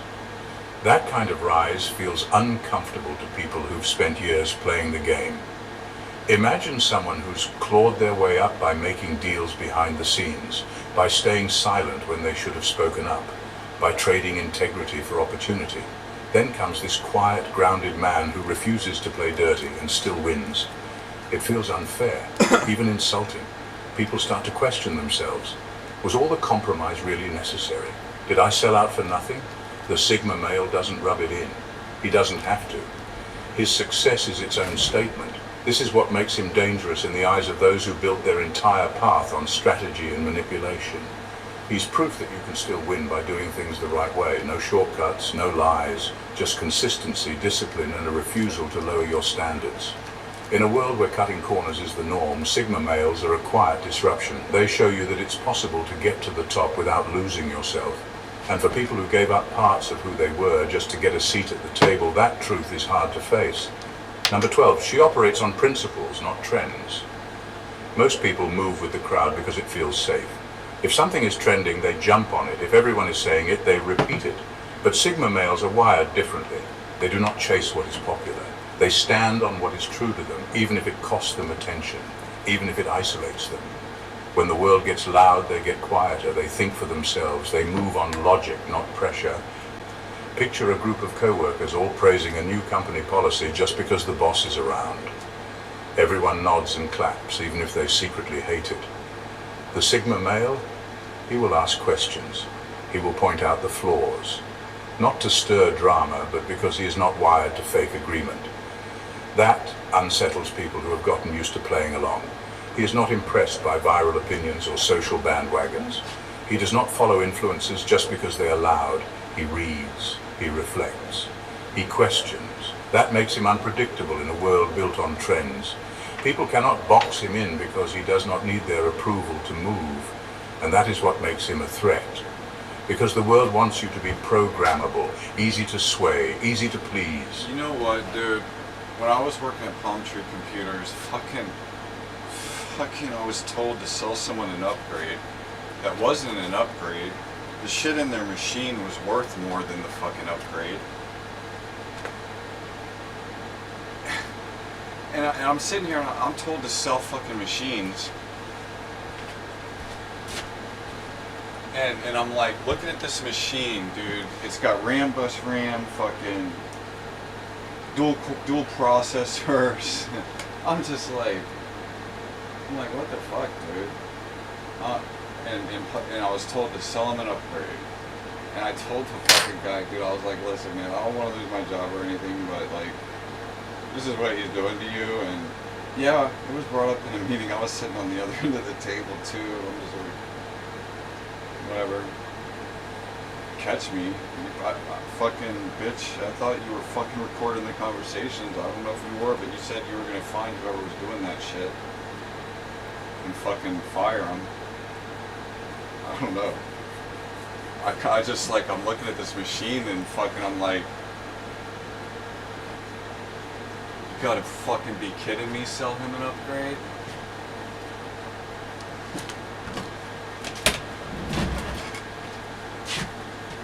Paul was gonna take that shit, put it in the back and fucking turn around and sell it, dude.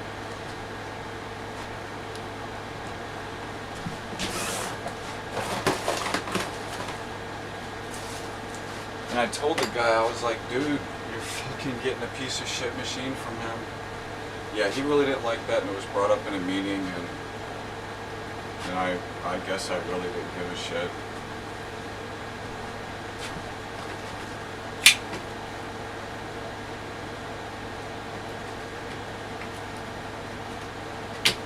Talk about Paul a little more, Palm Tree Computers.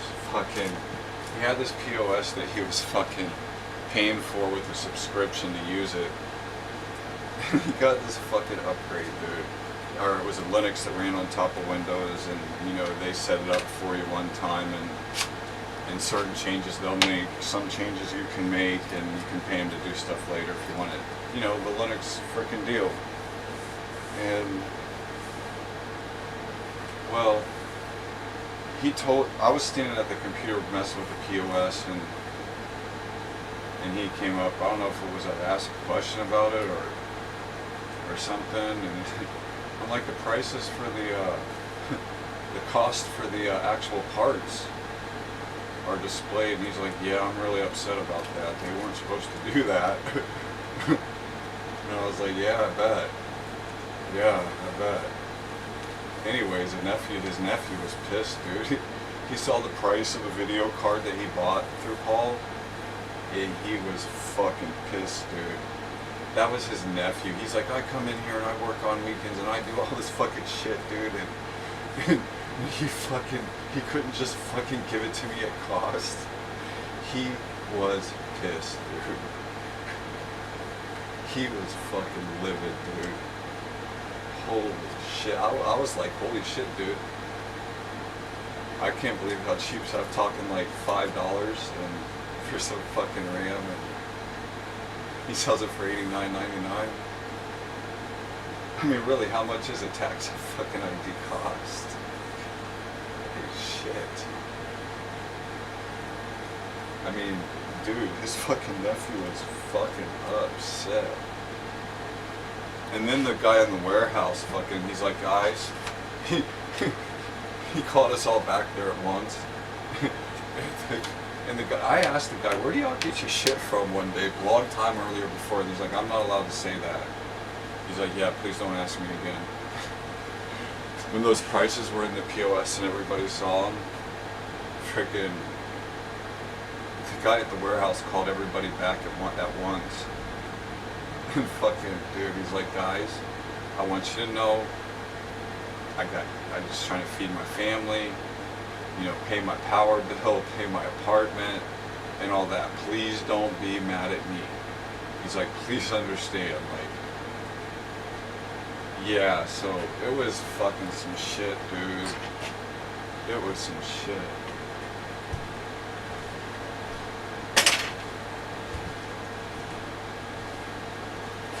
Like, I worked on this laptop that had sentimental value. It was Windows Millennium Edition, and it was their dad's, and he passed, and they just wanted it to work. And Paul ordered 3 motherboards. He's like, I just want to get it done over with, get it open off the bench and out the door. He bought 3 fucking motherboards for it. I think that was the machine that, no. I don't know, was that the machine that took like fucking hours to boot? And then once it freaking booted, it was fine. Dude, this thing, like, I changed it. I think that was the one that I changed the motherboard in, possibly, and it took like 2 or 3 hours to fucking boot. But then it was fine.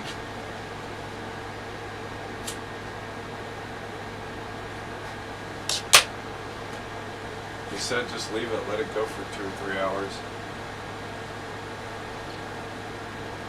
He said maybe it'll fix itself. And it did. It took 2 or 3 hours, but then it would fucking move.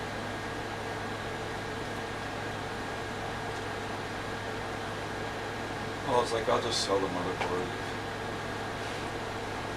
Oh my god.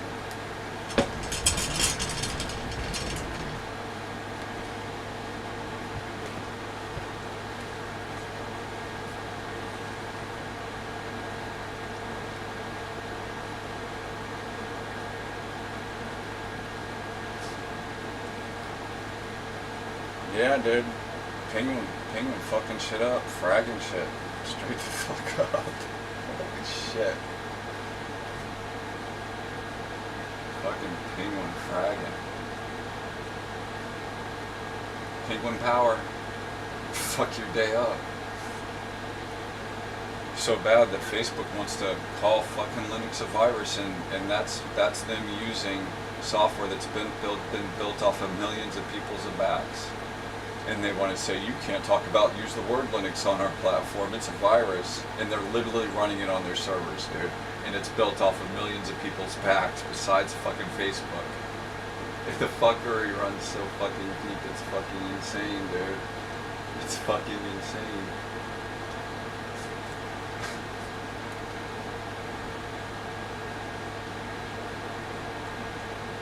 They serve Facebook off of Linux, dude. Do you fucking understand me?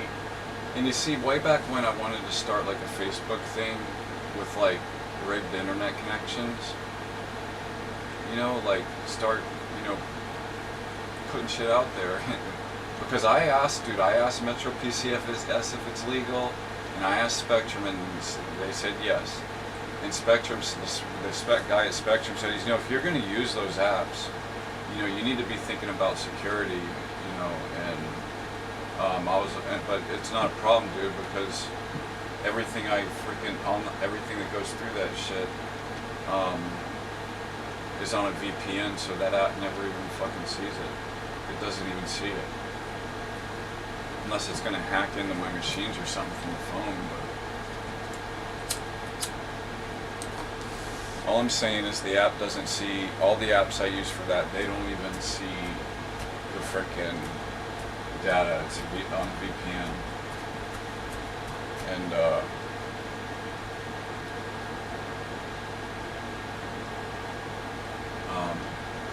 I was going to start a Facebook page about it and, like, you know, put a bunch of stuff about what I've experienced with it and then do other stuff. But the thing is I would have used Linux so many times, dude. They would have literally shut me down. And listen, dude, they already shut everybody down for using the word Linux, and they're running it on their fucking servers that run Facebook, and all the shit they do, everything they do, probably, most likely, and they want to call Linux a virus. They would have shut my shit down, dude. If I would have took the time and said all that and done all that shit and actually followed through with it, they would have shut it down. And the fact that they've already shut everyone down with Linux, with the word Linux on their shit anyways, you know, they're gonna fucking do it again, dude. They just got bad results in the beginning and fuck, people let them know. But it's coming again, dude.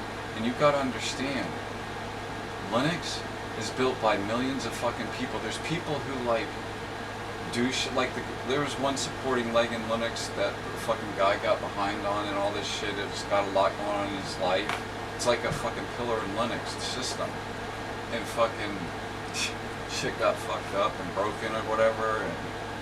And that guy, dude, the reason it broke was because of stupid reasons that he was having trouble doing what I think it was. And I don't know, what do you fucking, I don't know, I don't exactly remember, but he has a life too, you know, other than Linux. And that's what I mean by millions of people's backs. You know, this guy's doing it, you know, not really profiting from it, and he's got a life, and you know, a lot of people do it for fun, is what I'm saying. And the Linux kernel was built by Linus Trudeau and Matthew Richard Stallman. Anyways,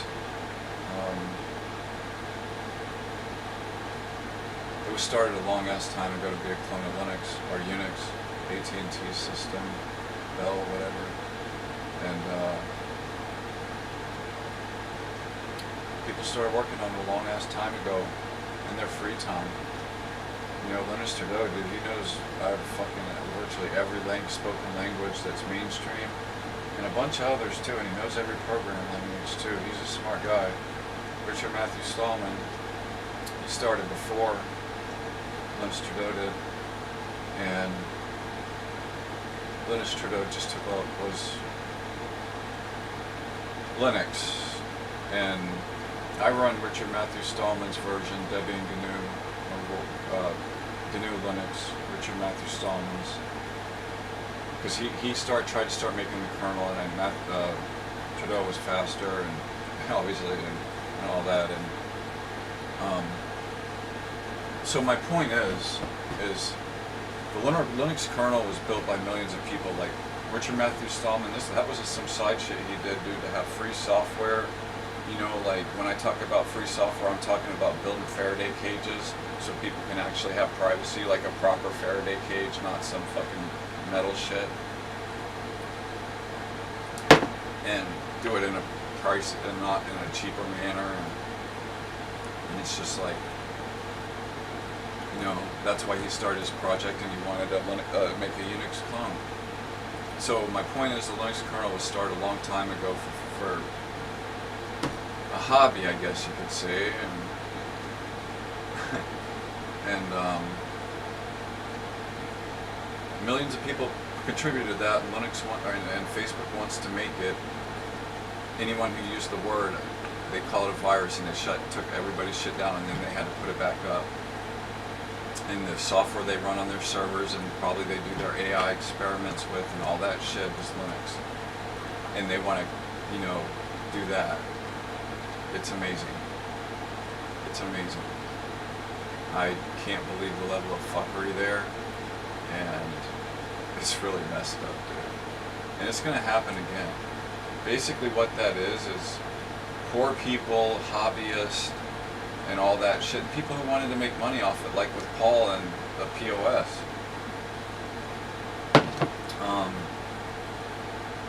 It literally fucked up the work environment. It did when they put those freaking numbers for the prices he paid for shit from the wholesaler.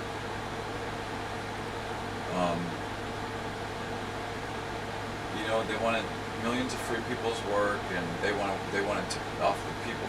They want to take people's effort out of love and all that shit and make it their own, dude. And if you use the word of what you contributed to on their platform, they'll call it a virus and take your shit down. You know, it's fucked up. It's fucked up.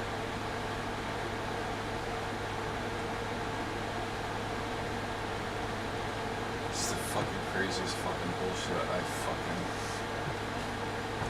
So yeah, Linux fragging shit, man, they fragged our fucking workplace to the nth, where the warehouse guys like coming out.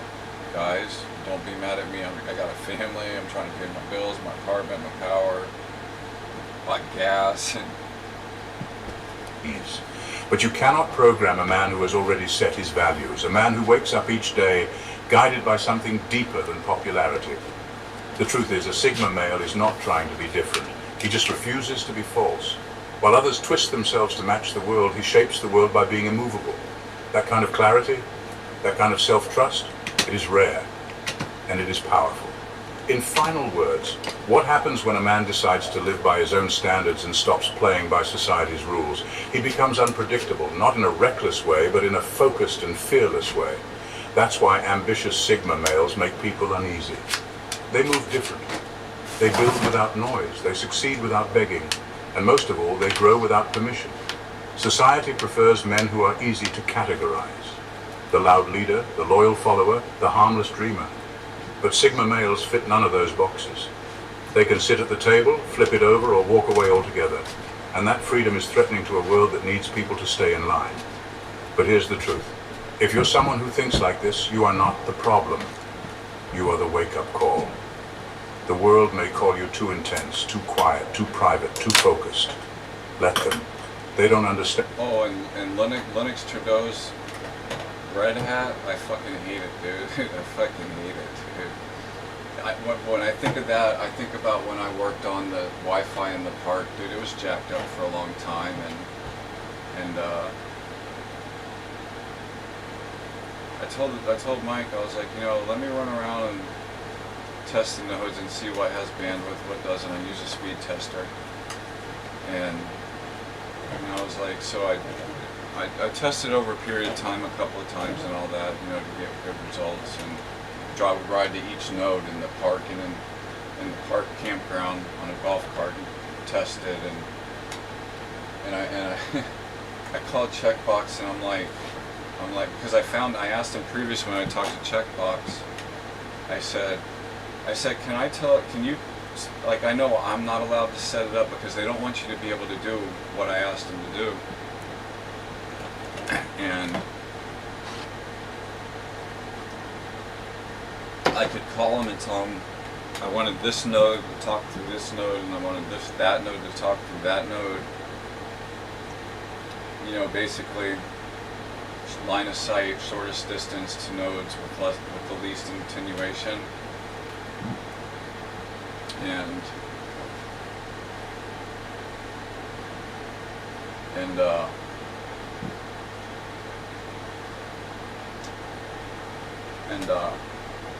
I had them configure the nodes and put it and set it up how I wanted each node to talk to what node to get the signal distributed out to the park. And it worked really well. Everybody came up to the office, said they could watch Netflix, they could check their email, they could do their this, they could do their that. It was so great. And everything was great.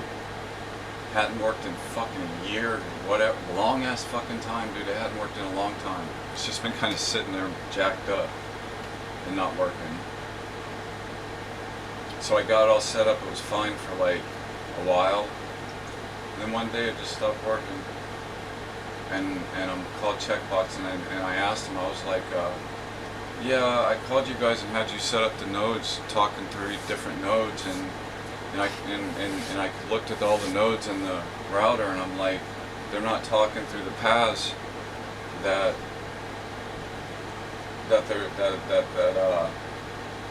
I had set up last time I called you, and they were like, what they said was, they said, yeah, there was an update.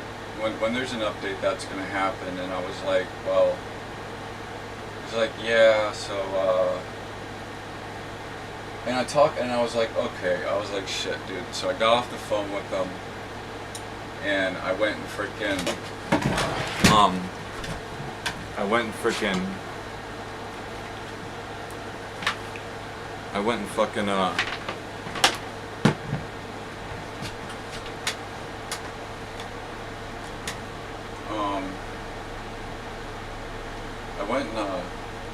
talked to Mike, and I'm like, dude, you know, every time they freaking update the nodes, every time they update the router, dude, this is gonna happen. It's gonna go back to the default. We gotta call them.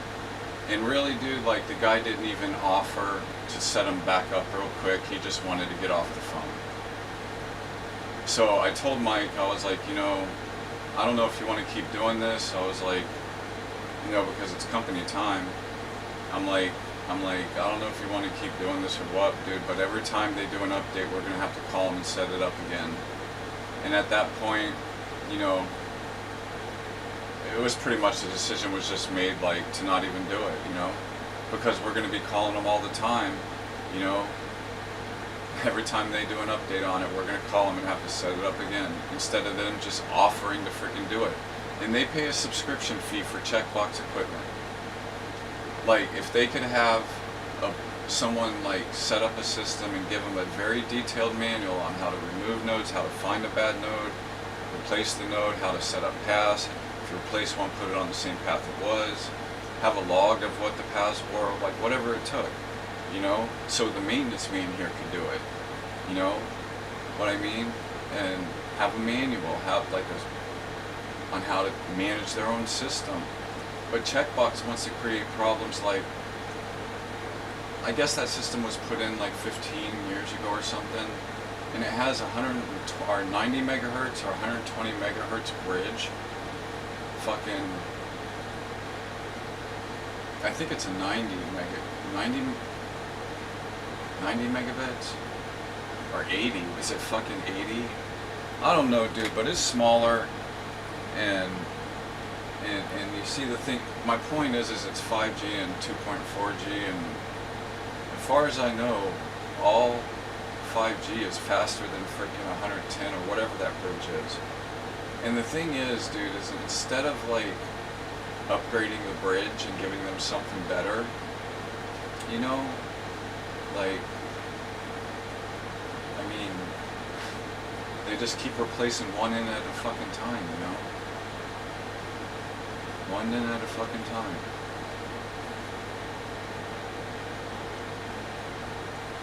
And then frickin' the node at the frickin' bridge gets more bandwidth than anything and kind of robs it from everyone else. They have this automatic algorithm that doesn't fucking work right, because I had to call them and tell them what path to take through what node to get the bandwidth to be able to, the signal strength good to be able to get to all areas of the park, the campground I mean. And their algorithm can't even do that shit. Seriously, dude. Seriously, dude. Checkbox algorithm can't even fucking figure out the path that makes the system work, and everybody should get freaking bandwidth and be able to watch your Netflix, check their Gmail, and whatever they do. Because no one could do it before. And as soon as that system reset, none of it worked again. And they didn't even want to help set it up, dude. And they have a subscription to this fucking thing that they pay a lot of money for. Like, seriously? They're like, I would have to call them every time and tell them what node to talk through, what fucking node, and it'd be static. And their algorithm can't even make the shit work. Seriously, dude. It's bullshit. So, Linux, Tudors, freaking Red Hat and all that bullshit, I don't really care for it. I just don't care for it. I really don't. Checkbox is a freaking joke, dude. And then they take their own stickers and put it on top of like UB equipment or whatever the fuck it is. Yeah, they fucking take their own stickers and all that shit and put their own firmware on it and bullshit. So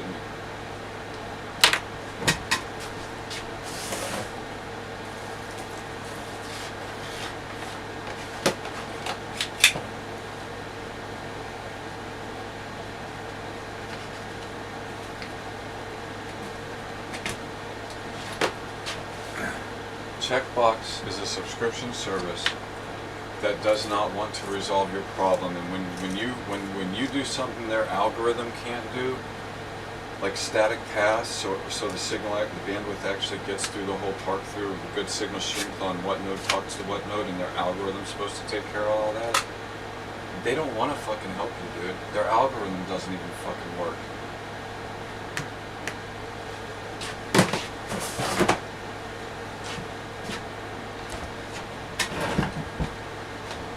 They're sitting there telling me, oh, an algorithm decides all that, it's all automatic, and I tell them I want this node to talk through this node, I want it to be static and not change, and everything worked, and everybody came up and said, oh, I can watch my Netflix, check my Gmail, I can look at these pictures for my grandkids. Like, really? Are you fucking shitting me? Are you fucking kidding me? Their algorithm can't even figure this shit out. That's fucking amazing fuckery, dude. And they don't want to help you solve your problem. You know what they want to do? Even though everybody was happy with the system they have, even though the campground had fucking 3 fucking cable modems, and none of them were fucking being utilized, dude, not as backup redundancy. Dude, what, all the equipment that they had plugged in at the park, they had fucking cable box and a telephone line and 3 cable modems, and they weren't even hooked up, dude. This park had been paying a shit ton of money for 360-bit megabit internet connections that weren't even fucking hooked up, dude, for a long fucking time. They got rid of this shit, I think. Yeah, I told him, like, I told the manager, I was like, you know, you got these 3 modems over there, and I talked to Spectrum several times, So what I did was I called Spectrum because there's all this fucking equipment there and running and doing nothing and not plugged into shit, and so I was like, you know, you got all this shit here and it's on and it's not hooked up, and why don't you let me call Spectrum and talk to them about what all this shit is? And come to find out, dude, they had been paying a lot of money for services, but they were just modems sitting there on, not even fucking hooked up, dude, not doing shit. Seriously. Talk about fucking bad management shit. But their router can only handle it was 100 megabits. 100 megabits the router can handle on the internet connection. So they pay. So the second thing I'm saying is they had 2 cable modems that they weren't even fucking hooked up and paying for 360 megabits. And the cable modem that got plugged into the fucker, you can access that. You see, that was my point with the bridge. The bridge down there that connects the campground from the building, the main internet connection, it's a bridge, it's a buck square. That's the fucking thing, dude.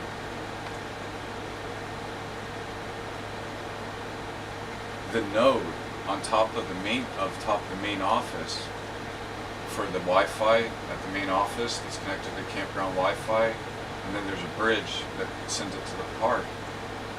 Dude, the freaking Wi-Fi node on top of the roof for just the parking lot and the lake, if you can get it there and all that. So you can access the 360 megabits there. Well, you can access I think it's like 200 something. You can get the bandwidth on the modem. And my point is, instead of them upgrading that fucking bridge that's only like a fucking 100 or 120 fucking megabits down there, every time one end of the bridge breaks, they fucking send another one that only does 180 or 120 megabits, when the same node on top of the fucking building for that area, before it gets put on the bridge and sent to the campground to be distributed, the node on the fucking building gets fucking 200 whatever megabits, and the campground don't see over fucking like 90 or 80 or whatever it is.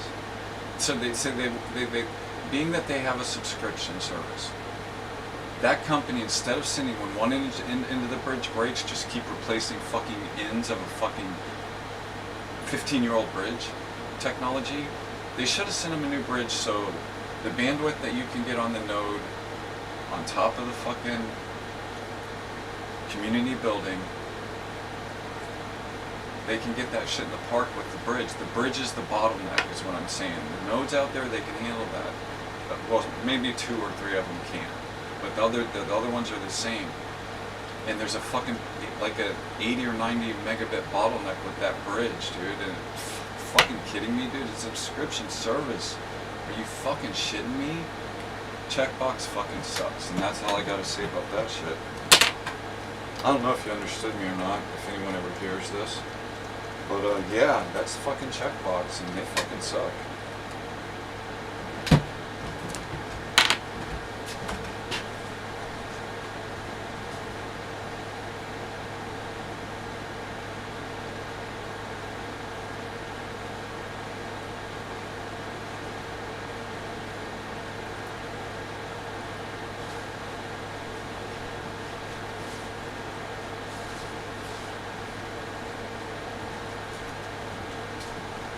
But even still, if they replace that bridge down there with a faster bridge, the nodes in the campground that are the same on top of the freaking building, the clubhouse for the lakefront shit,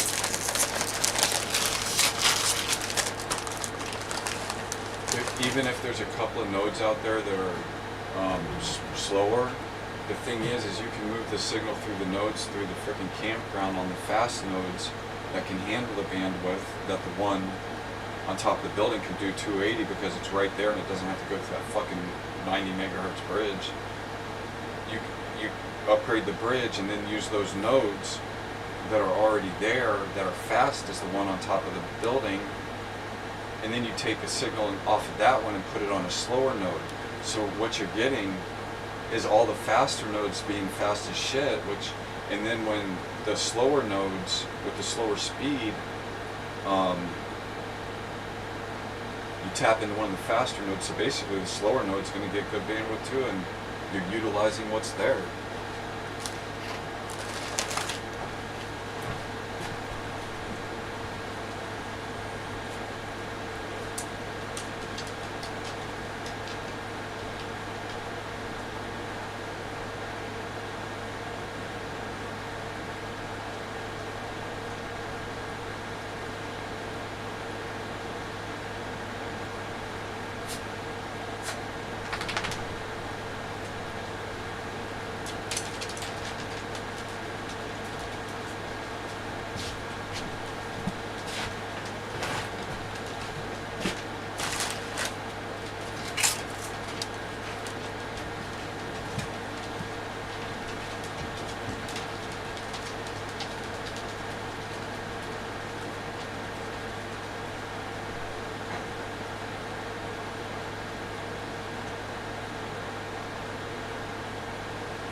Understand that some men aren't looking for applause.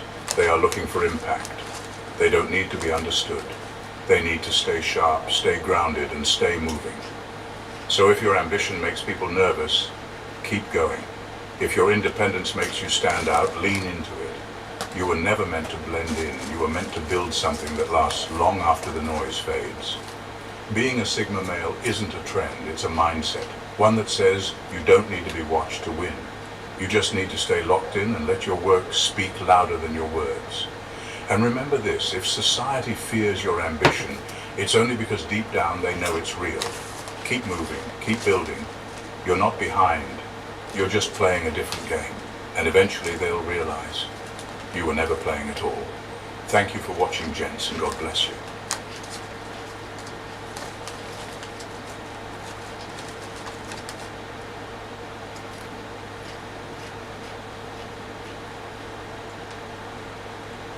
Hello, esteemed gentlemen. Never mistake a silent man for a safe one. Unknown. There's a reason the Sigma male doesn't raise his voice. He doesn't need to. His silence isn't peace. It's pressure. And when he feels threatened, that pressure becomes precision. You see, most men respond to danger with noise, ego, and theatrics. A Sigma male, he responds with something far more unsettling, strategy. While others swing swords, he redraws the battlefield. Here's a fact you probably didn't know. The most emotionally detached people in high-stress situations tend to come out on top, not because they don't feel, but because they know how to weaponize what they feel. Sigma males mastered this art long ago. So if you think he'll panic, explode, or seek validation when threatened, think again. You won't see the storm. You'll only see the aftermath and wonder how the room got colder. Let's dive deep into what really happens when a Sigma male feels threatened. Brace yourself. And if you're the threat, well, you might want to take notes or run. Number 1, he switches from human to phantom mode. When a Sigma male feels truly threatened on a deep existential level, he doesn't just pull back. He switches into something far more unnerving. He stops operating like a regular person and becomes almost unreal. Not in a mystical or supernatural way, but in the way a ghost moves through a room, present but unreachable, visible but untouchable. You try to call him, and he doesn't answer. You try to read him, and there's nothing to decode. He's no longer engaging on the same frequency as you. That's not withdrawal. That's transformation. Sigma males have what some would call phantom mode. It's not sulking or hiding, it's full psychological retreat. He detaches from everything that once made him relatable. Emotions, vulnerability, even personality. It's a survival mechanism, but also a power play. He doesn't scream, cry, argue, or justify. He becomes data, calculation, movement in silence. And the threat, whatever or whoever caused it, has to deal with the eerie weight of his absence. What makes this response terrifying isn't aggression, it's absence. When a typical person feels threatened, they get louder. When a Sigma feels threatened, he gets less visible, less accessible, less effective.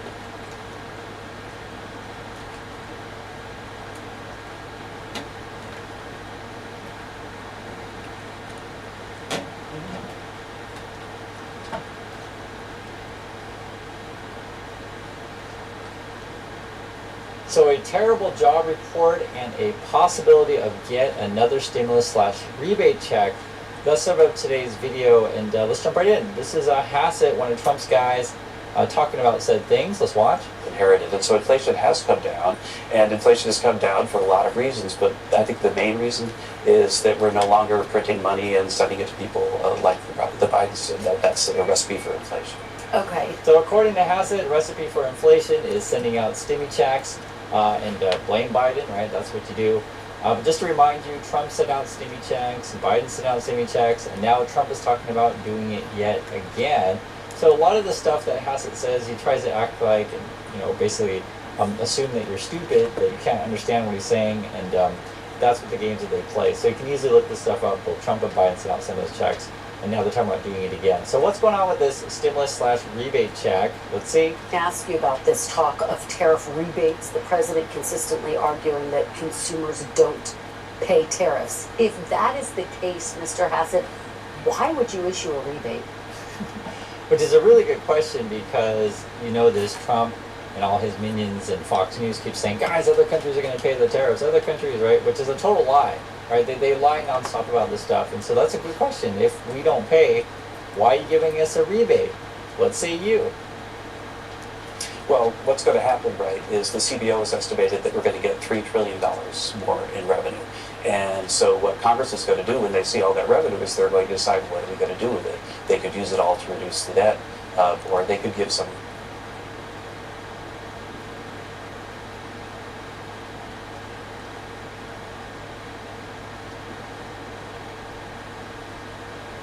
back to consumers, and the president looks forward to working with Congress in the second half of the year to decide on This is completely insane. This is completely insane.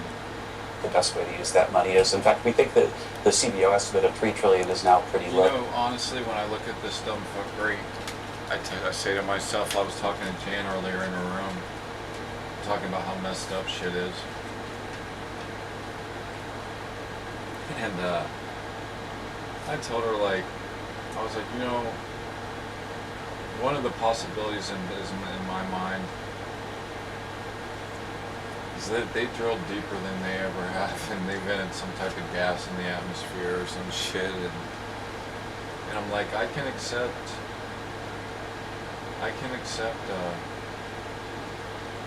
people freaking going crazy over that and acting all loopy and shit, but if it's 83 billionaires in America and 500 elected politicians that are basically their bitches making everyone crazy like this, I'm like, I hope everybody gets out their nukes and let's get this shit over with. If it's some dumb shit like that, dude, I'm just, yeah, but let's just fucking nuke the planet, seriously. Let's format the planet with nukes and be done.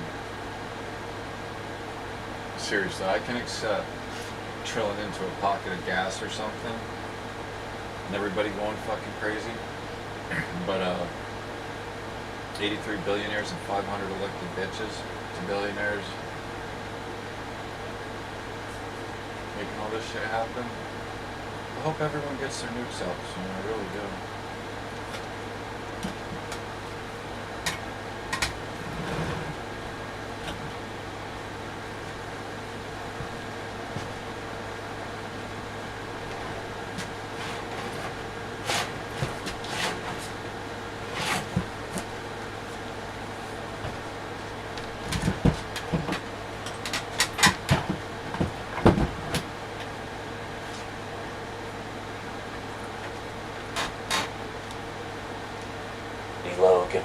rebates that we've had. What do you think Congress should do? Rebates or work to pay down the debt?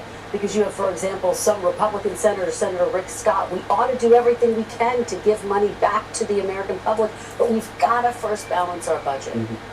So that's what's going on. They were talking about it. Rick Scott is saying he's even talking about it. I give it a pretty high chance they're going to get some sort of rebate check. I think so. I'll say this though. It's going to be a sort of scam in a way that I charge you, say, $2,000 to $3,000 more in tax, right? Basically the tariffs, and then I'll give you a couple $100 back and say, look how awesome I am to you.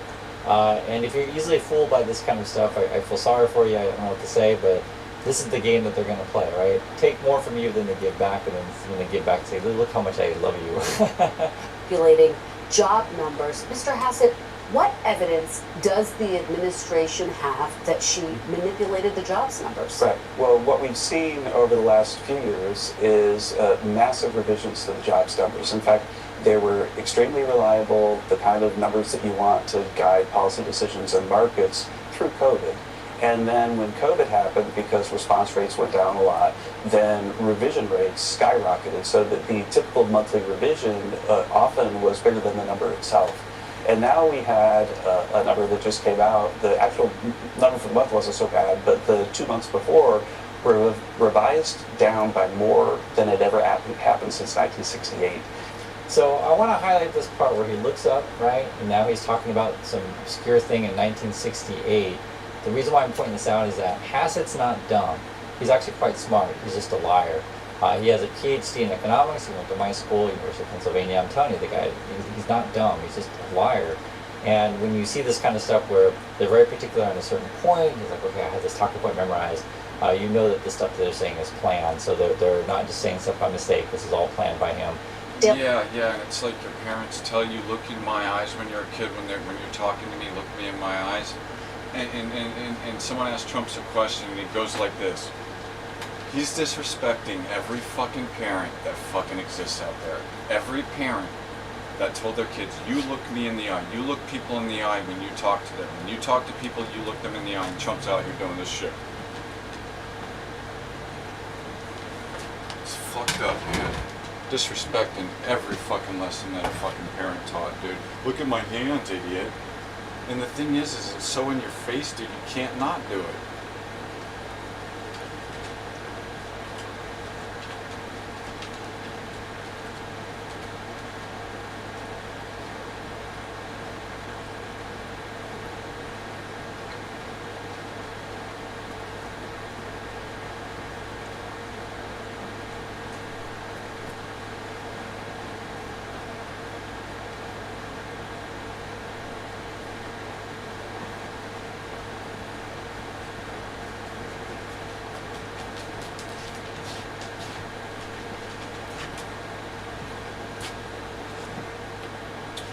Well, if y'all did stop by, scope out the area, get a warrant tomorrow for my whatever bullshit, trumped up shit. Yeah, suck my cock.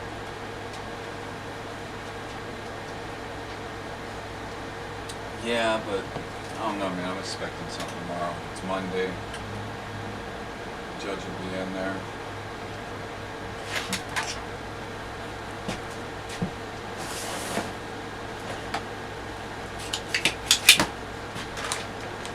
Some hick out here is gonna, some hick judge is gonna get a hold of me and be like, I'm gonna teach you a lesson, Bo.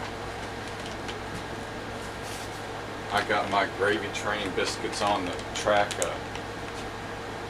buttermilk French toast with gravy in the car. I'm gonna teach you a lesson, boy.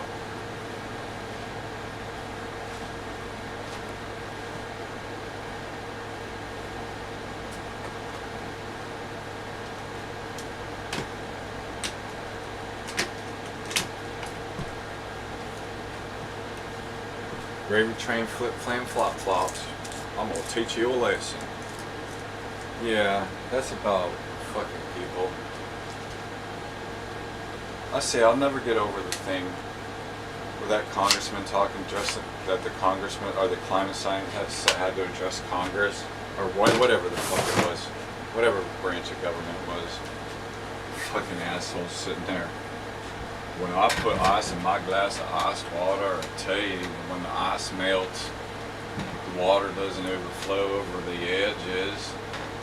And in the same fucking video, in the same fucking hearing, fucking guy says, well, public opinion has already decided on this, sir. I don't even see why we're talking about this. and it doesn't go the way he wants it to, saying they're fucking retarded shit, explicitly retarded shit. Like that guy shouldn't have his job if he doesn't understand why they say ice is melting. He should not be in the position he's in, I assure you of that. I promise you that, like really. It's so obvious it's bad. They should have to take a test to make sure they qualify for the job. But fucking getting all threatening with the fucking climate scientists. But the climate scientist is just sitting there like being civil and respectful, and I'm just watching it. I'm like, oh my fucking god, dude. I'm tired of scientists being civil, dude. We need people like fucking Einstein out there that'll build a fucking bomb. I'm not talking like literal bomb. I mean, they need to use their brains to engineer some logical system that they can deploy and infect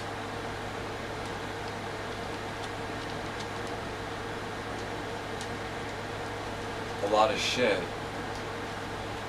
When these freaking elected officials want to beat on their chest, give me your banana, give me your fucking banana, man. I'm gonna fuck you, public opinion decided this. Fuck you.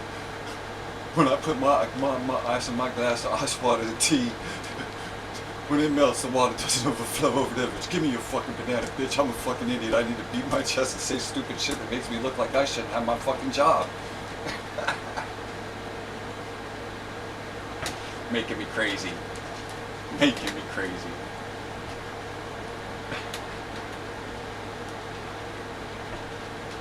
No, scientists really need to get on the shit of making proverbial weapons to deploy against these fucking pricks when they say dumb shit. Yeah, I'm tired of scientists watching climate scientists and scientists sit there and be like, well, sir, sir, sir, and the elected officials like, answer my question.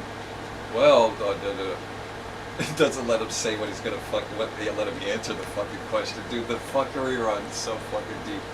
Dude, you know how many fucking videos I've watched about renewable energy of fucking elected officials talking to people, dude? I'm just sitting there and I'm like, oh my fucking god, you motherfuckers.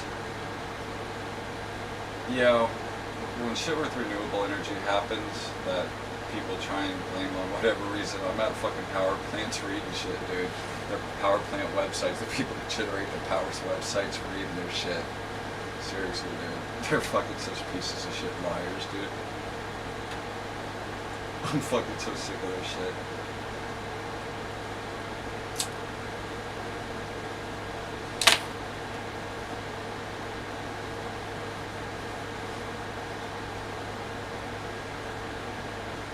Man, I'm glad that guy at that fucking that saw that lightning strike in the UK fucking got interviewed by the fucking whatever or however it happened, and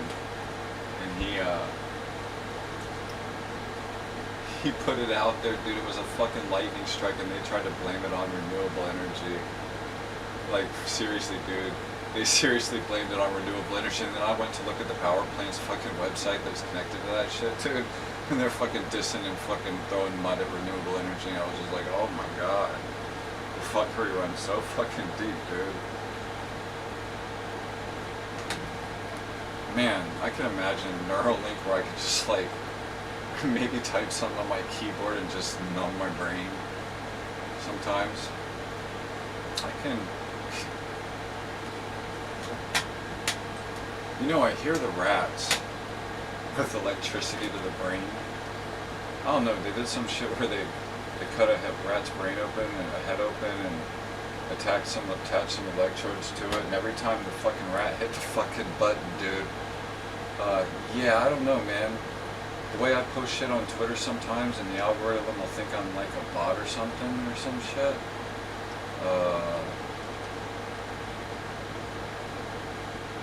Anyways, yeah, the rat fucking just sits there and pushes the fucking button, dude, over and over. I'm a fucking high, yeah. What they did is wire to like the food part of their brain or some shit.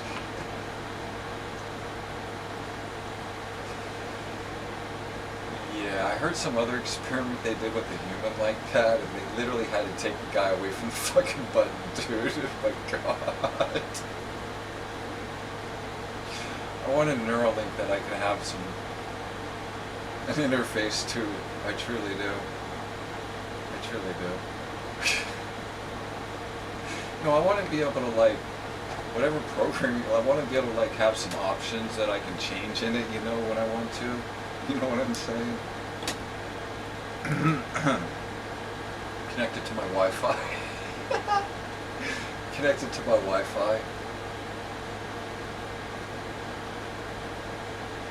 Yeah. That sounds like a huge security risk. Oh shit. No, but it would be nice to be able to alter settings in it.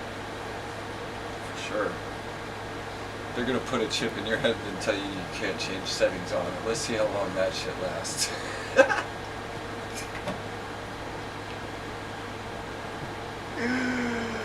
Oh my god. Yeah, go ahead and let's see how long that shit lasts.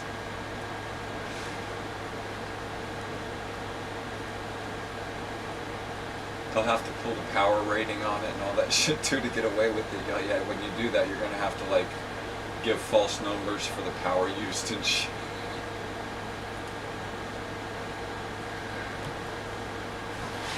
Oh shit, yeah. Don't think people are gonna have a back door to that shit. And don't think people won't change power settings and make y'all think they ain't using it more than they are. Our power meter set like the power log. Maybe people will be altering that shit for sure.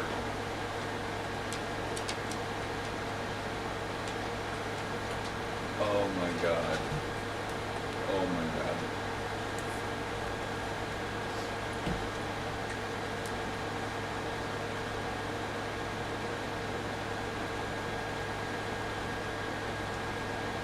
Daily Beast says this: Trump's boast of an economic boom gets brutal reality check. New York Post: Dow drops over 500 points. Yeah, when they had to take the guy away from the button, like they seriously had like pull his ass away from that button. It says Trump tariffs, jobs reports spook Wall Street, and the Times says markets fall as cracks appear in U.S. economy. How far off was this jobs report from your expectations? I mean, the number for July was low, but the downward revisions of almost 250,000 more than that. Jobs could not have been welcomed. Right. Well, I think with the economy, it's really important to keep our eyes on the horizon. And the eyes on the horizon are seeing really smooth sailing ahead. We've got 3% GDP growth, and yes, this week, a disappointing jobs number. When I first saw the big revisions, which, by the way, were the largest revisions going all the way back for 50 years. Right, so he talks about that 50-year thing again, 1968, and he's saying this all smooth sailing. He mentioned the GDP thing. The GDP numbers right now are a bit out of whack, so you have to take out the first quarter and second quarter. You have to put those numbers together because we have these wild swings in imports due to people trying to front load the tariffs. The real numbers of the GDP, probably Q3 and Q4, are going to tell the full story, the same way the job numbers are. So again, things are out of whack because of the tariffs, and people are doing things they don't normally do. And then I also want to mention that when Hugh keeps saying that we haven't seen anything crazy like this since 1968, which I tried to look up those numbers, but it's not available on the net because the BLS, their website is like only until 1974, something like that. But don't discount 2009, the great financial crisis, where you can see, I'll read it. It says, over these 22 years, the largest benchmark revision in absolute value was a decrease in... It's like all we're doing right now is like learning the details of Trump's, I don't know, it's like we all know what's incoming. The question is, will it be shut down? Probably not. And, hi Cat, Kitty. I'm afraid these people are going to get pissed off when you feed this cat, and I'm trying to do it as low as possible. And there's 2 coming around now. Next thing you know, people will be putting out poison trying to kill them, dude. Because they know they're here. God damn it.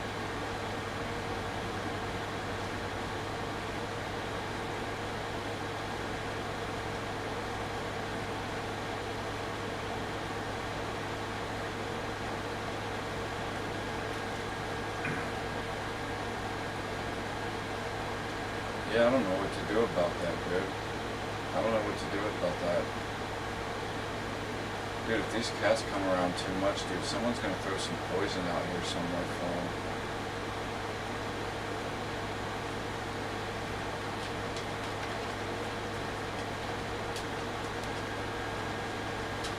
Someone was throwing chicken bones,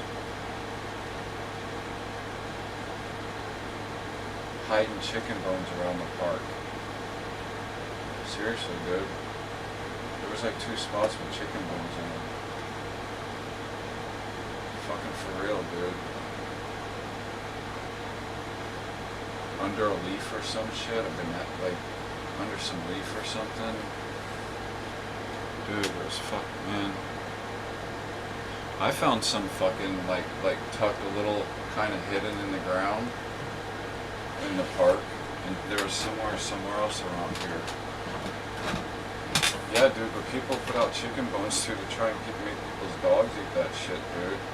And not to mention, dude, my dogs have fucking... Dude, I've had to take a few chicken bones out of their mouth just when I'm walking around the park, seriously. I'm not fucking kidding.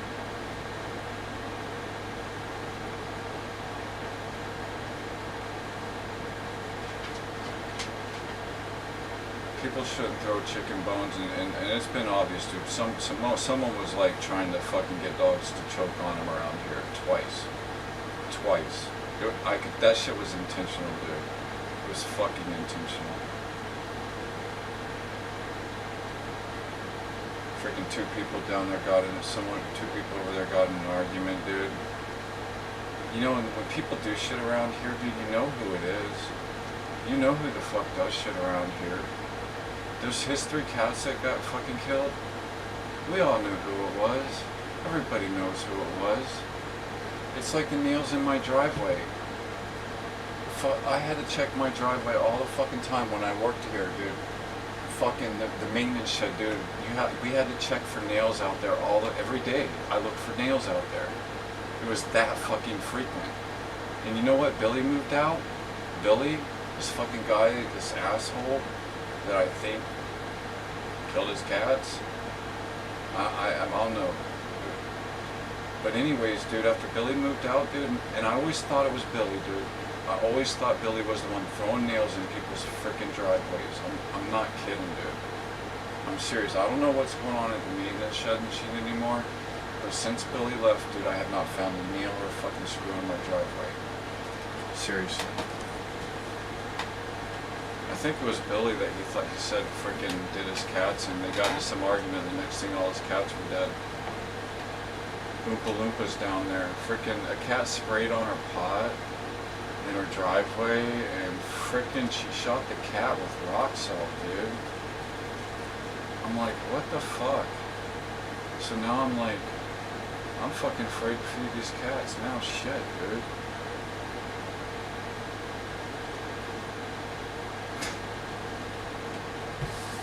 Yeah, it's just like fucking dude just shot me with a BB gun. Well, I know shit about him. I put up a quality flag. Jimmy and Jim wanted to show our support, and fucking he's gonna invite me to the campground or the park, the fucking park for some hot dogs, and apparently wants to fuck me too. This lady in her with her passive aggressive bullshit, dude.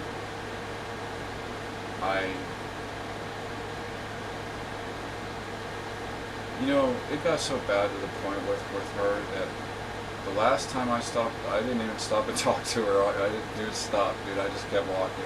I had my headphones on. She'll do that shit. She'll try and stop me while I'm walking my dogs, or have my headphones on, whatever. You know, when I'm on my time, I'm not talking about park time.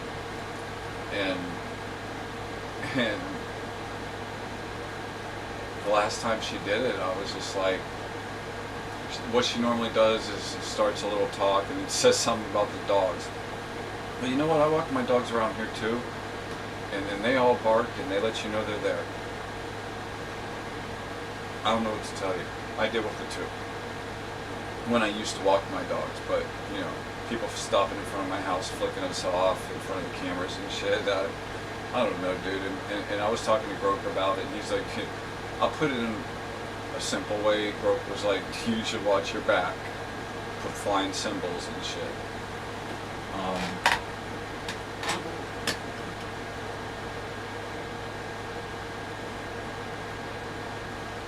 It's just, whatever I was saying, dude, it's fucking just these people, dude.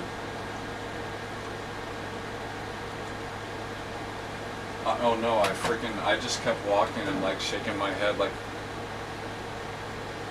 and she looked at me like I needed to stop and give her my undivided attention. And I was looking at her looking at me that way as I'm like, see, and turn around and kept walking, dude. She was just like stunned, dude. She was fucking stunned. She couldn't believe that I didn't stop. I'm just like, seriously, dude. I was not in her mood. I was not in the mood to deal with her passive aggressive bullshit, seriously. I just wasn't, dude.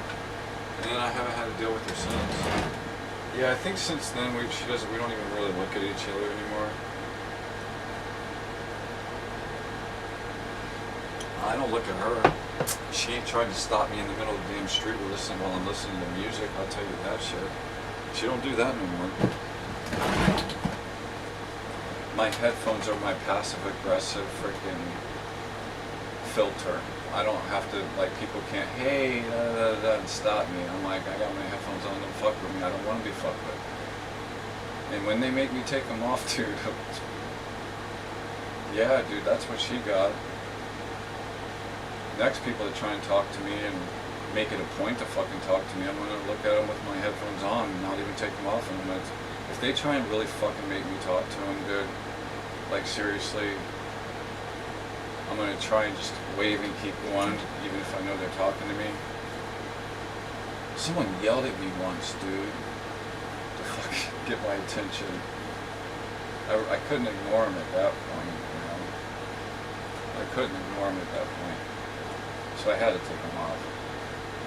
But no, what people who are persistent when I wave and keep going and try and stop me, what they're going to hear without me taking my headphones off is, don't take it personally. I don't have time for other people's emotions.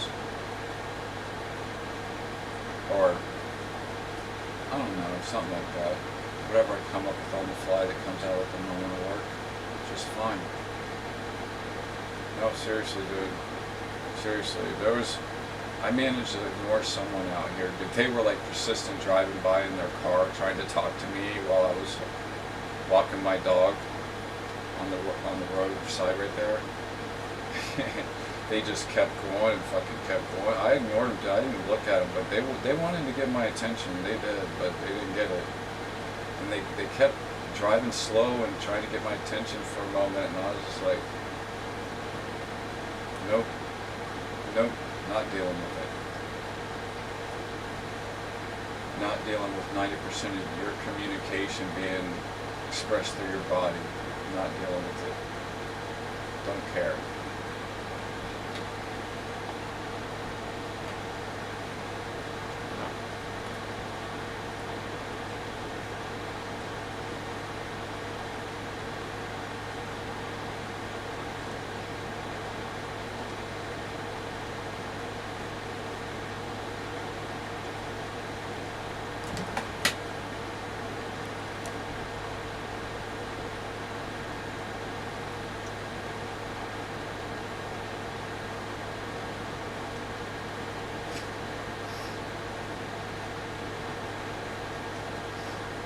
North Carolina Republicans override vetoes on trans rights, gun rights, immigration, you name it. Let's put it up. Full mass. Republicans have lost their supermajority in North Carolina, but are still overriding vetoes. I'm going to explain how that works. Republicans lost their legislative supermajority in 2024 by 1 seat, but that's not stopping them from overriding Governor Josh Stein's vetoes or changing their approach to lawmaking. With Josh Stein, a Democrat, in the governor's mansion, it appeared his party would now have the opportunity to slow the Republican stampeding approach to lawmaking, which included enacting a ban on most abortions after 12 weeks of pregnancy, and the power grab, that made the governor's office weaker. But one vote has proven to be too thin a margin, at least on some issues. Republican lawmakers on Tuesday overrode 8 vetoes that the governor had issued during his legislative session on issues from education to guns, in some cases by picking up a single Democratic defector. Last week, Republicans continued to push through legislation overriding 6 vetoes, including on controversial issues such as allowing adults to carry concealed handguns without a permit. The override efforts come at a moment when Democrats in North Carolina and elsewhere are searching for a path forward after a loss of power in Washington. Though the state's electorate is fairly split, Republicans have largely dominated the legislature over the past decade and increased the party's seats in Congress by gerrymandering. The state Supreme Court, also dominated by conservatives, they have upheld the skewed district maps, giving Republicans a near lock on the General Assembly. Breaking the party's supermajority put a dent in the Republican armor, but has done little to force compromise. So even without a trifecta in government, this hasn't stopped Republicans from exuding confidence at passing legislation.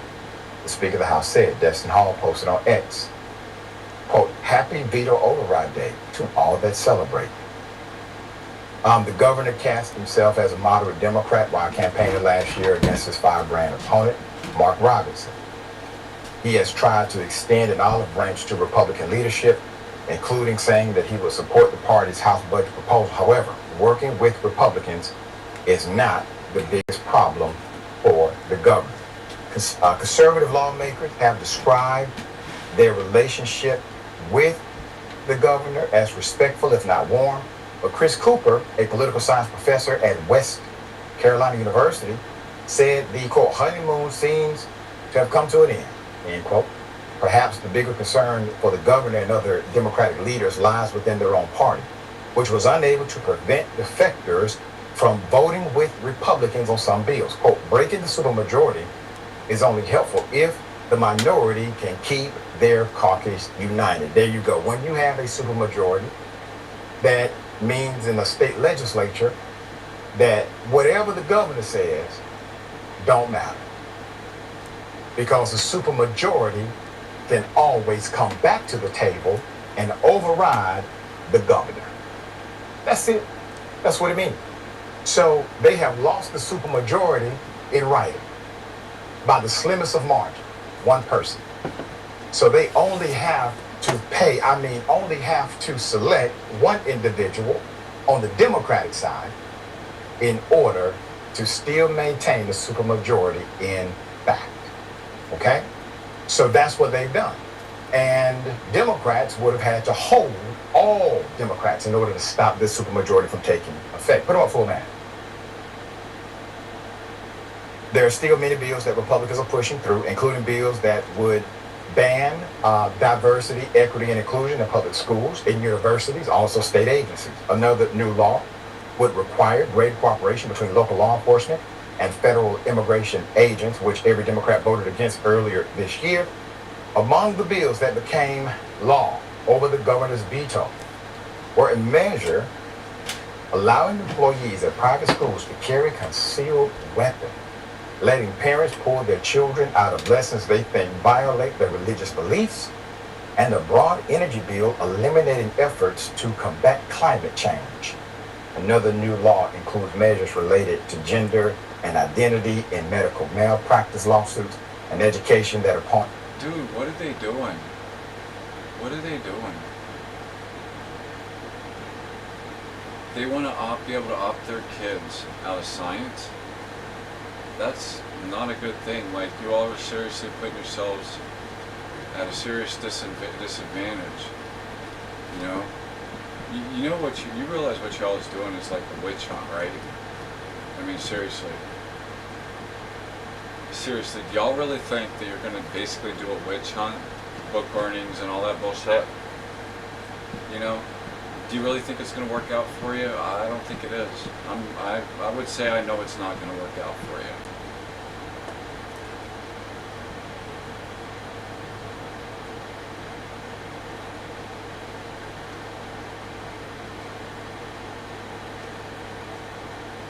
Y'all are completely bad. Blow up the fucking planet.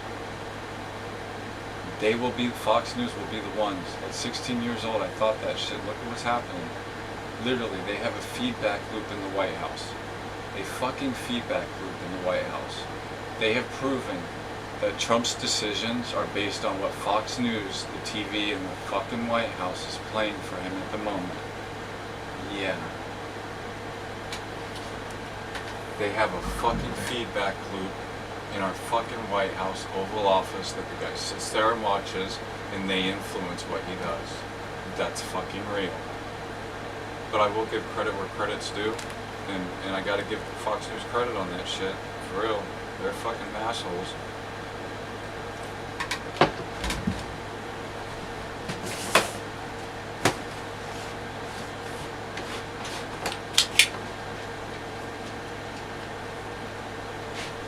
And this person wants to say to me online, some Judge Perry, she got it, whatever, and officially in or whatever. And she sat there one night and said all Ukrainians are evil Democrat pedophiles. I sat there and watched her say that shit. Seriously. And I posted that shit last night a few times on posts about her. And someone's like, I hope you got a lawyer on speed dial and you got a big bank account. Well, I went to one of her posts. It wasn't the easiest thing finding one of her posts. But I found one and I said, you're obviously fucking dumb. And I sent her the picture of me fucking going like this. Like, seriously, dude, they want to say, she wants to say something like that on TV. And then this person's going to come to me and be like, tell me, I hope you have a lawyer on speed dial and a big bank account. Go fuck yourself. She said that shit, idiot. Why would I need that prick?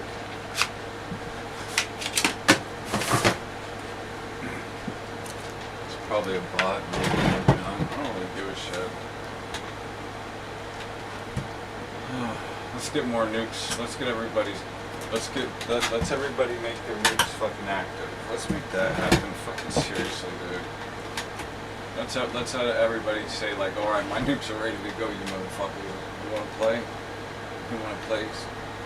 Come fuck me. Come on, suck my dick. The opponents say discriminate against transgender people. They are the villains. Ladies and gentlemen, Republicans are the villain. They are the party of no. They are the party of non-unity. I'm waiting for a Christian. Yeah, me too. Me too. Me too.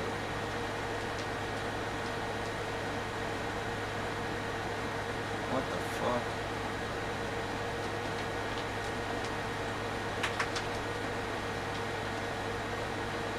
Jeez, man. Republicans are dickheads.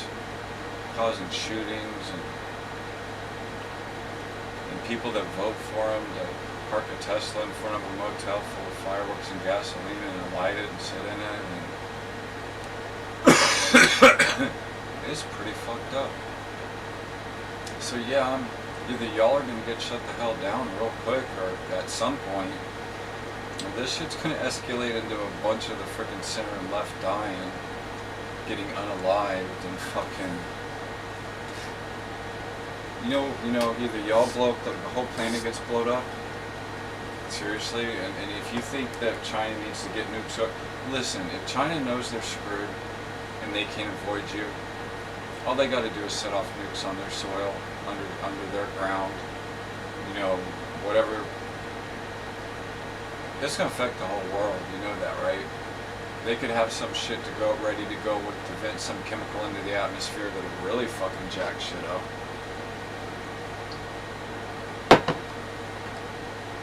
So it's just like, you know, y'all are fucking gonna get us all fucking blowed the hell up. I mean, let's like bring it, seriously. Bring it, let's just get it over with. Sit there and let these assholes. And y'all aren't gonna stop, that's the thing. You're not gonna stop. You're not gonna fucking stop. You're in too deep. You're gonna have consequences as a political party. Yeah, y'all are fucked.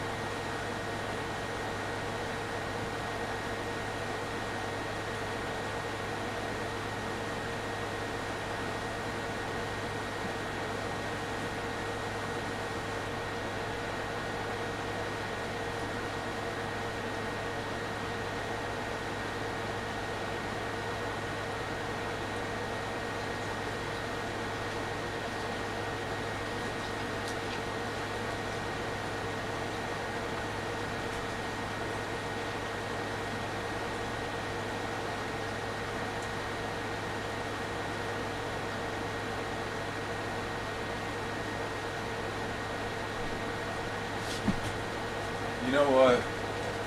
Here's something to think about. The Republicans are in so fucking deep. They're not gonna stop because they're gonna have consequences as a freaking party at this point. And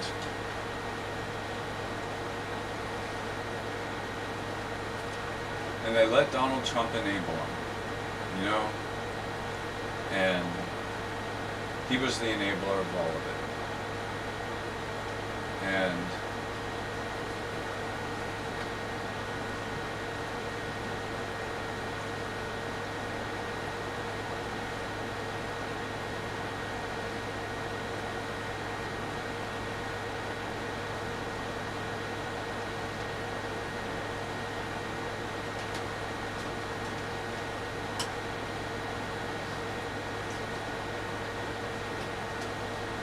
they fucked themselves. They literally fucked themselves.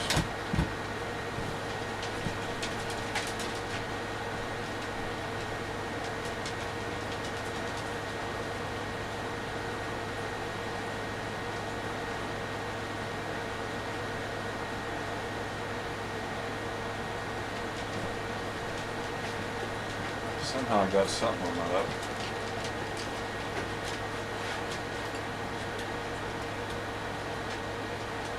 You know, so the narcissist, the Republican, the right,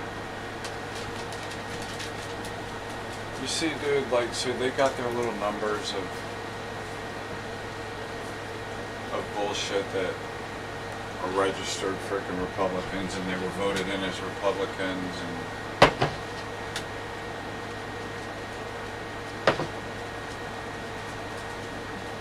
but you know what, there's a lot of people that run as Democrats, and they're not Democrats, dude. They're not Democrats. You got your narcissist, the right, then it moves left into the center, and then the narcissism is like turned up a little. I mean, the narcissism is turned down the further left you go through center, and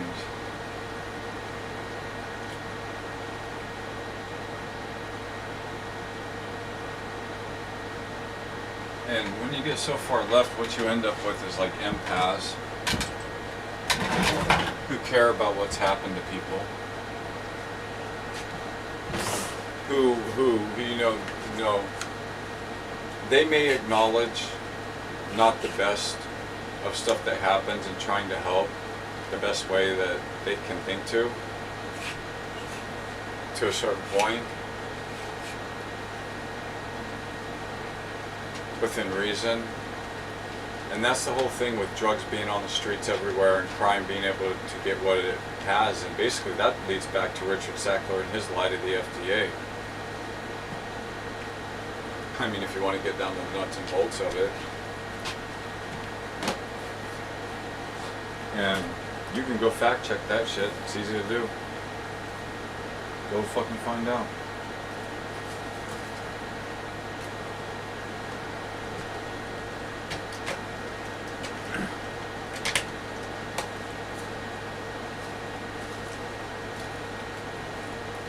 And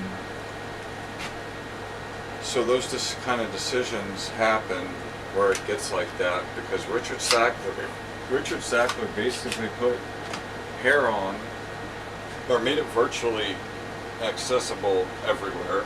I guess we could kind of put it that way. Hair on made it accessible everywhere. A version,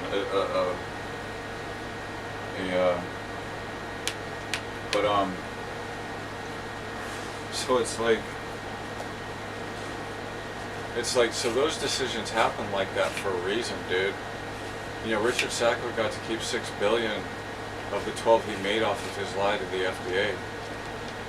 And you wonder why they let that shit happen in cities. You wonder.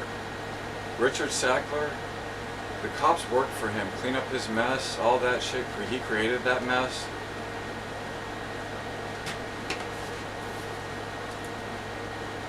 And you know, got cops saying, I have a risky job, I need more money, and Richard Sackler got to keep $6 billion.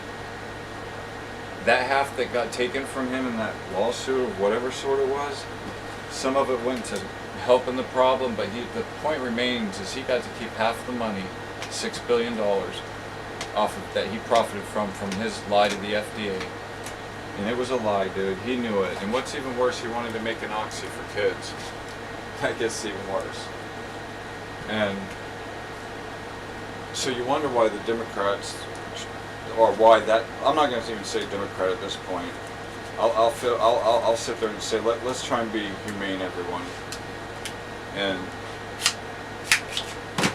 so that's why they want to talk about Democrats doing that shit. But look at the fucking whole thing I said with Richard Sackler creating the problem. Seriously, dude. And then they mix other shit with fucking fentanyl and all this bullshit, dude. When I was in the 90s smoking weed, dude, heroin wasn't even a blip on my fucking radar, dude. I know when it became a blip on my fucking radar, I seriously do. And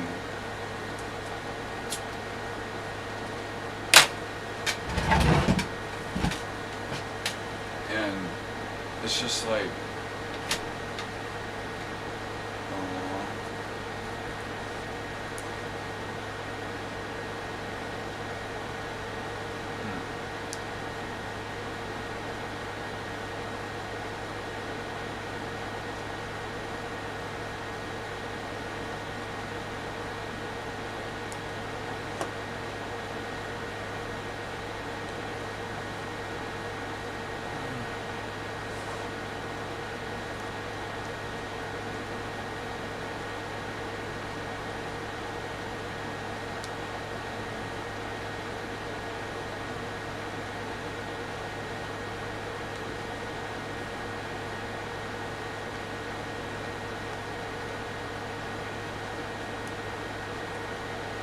so, you know, that's why those types of things happen.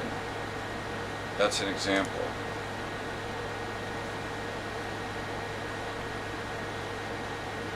And,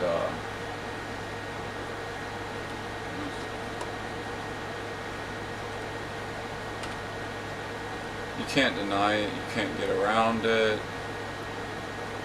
You're just not going to. It's the way it is.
So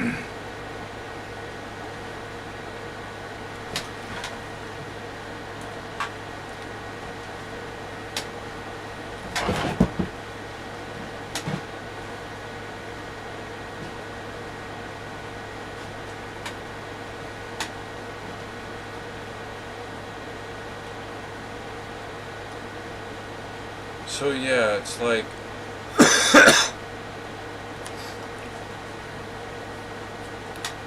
it's like Richard Sackler, dude.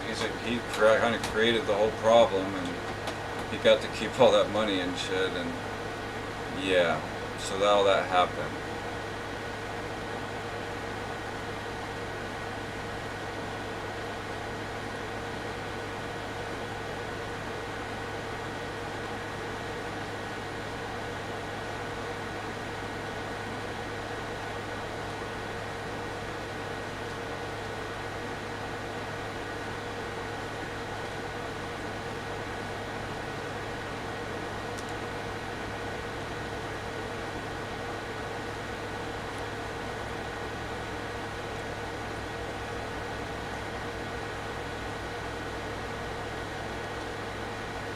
Test.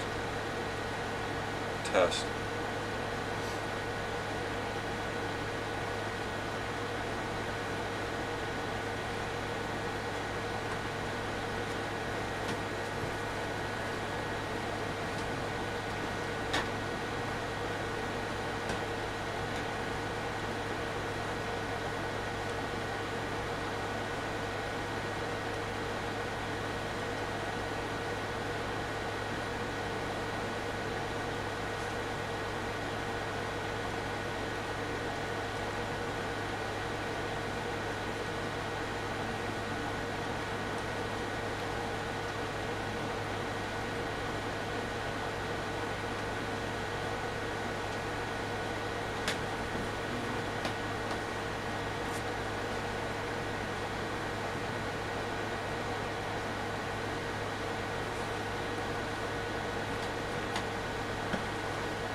Them, I mean, like, what would the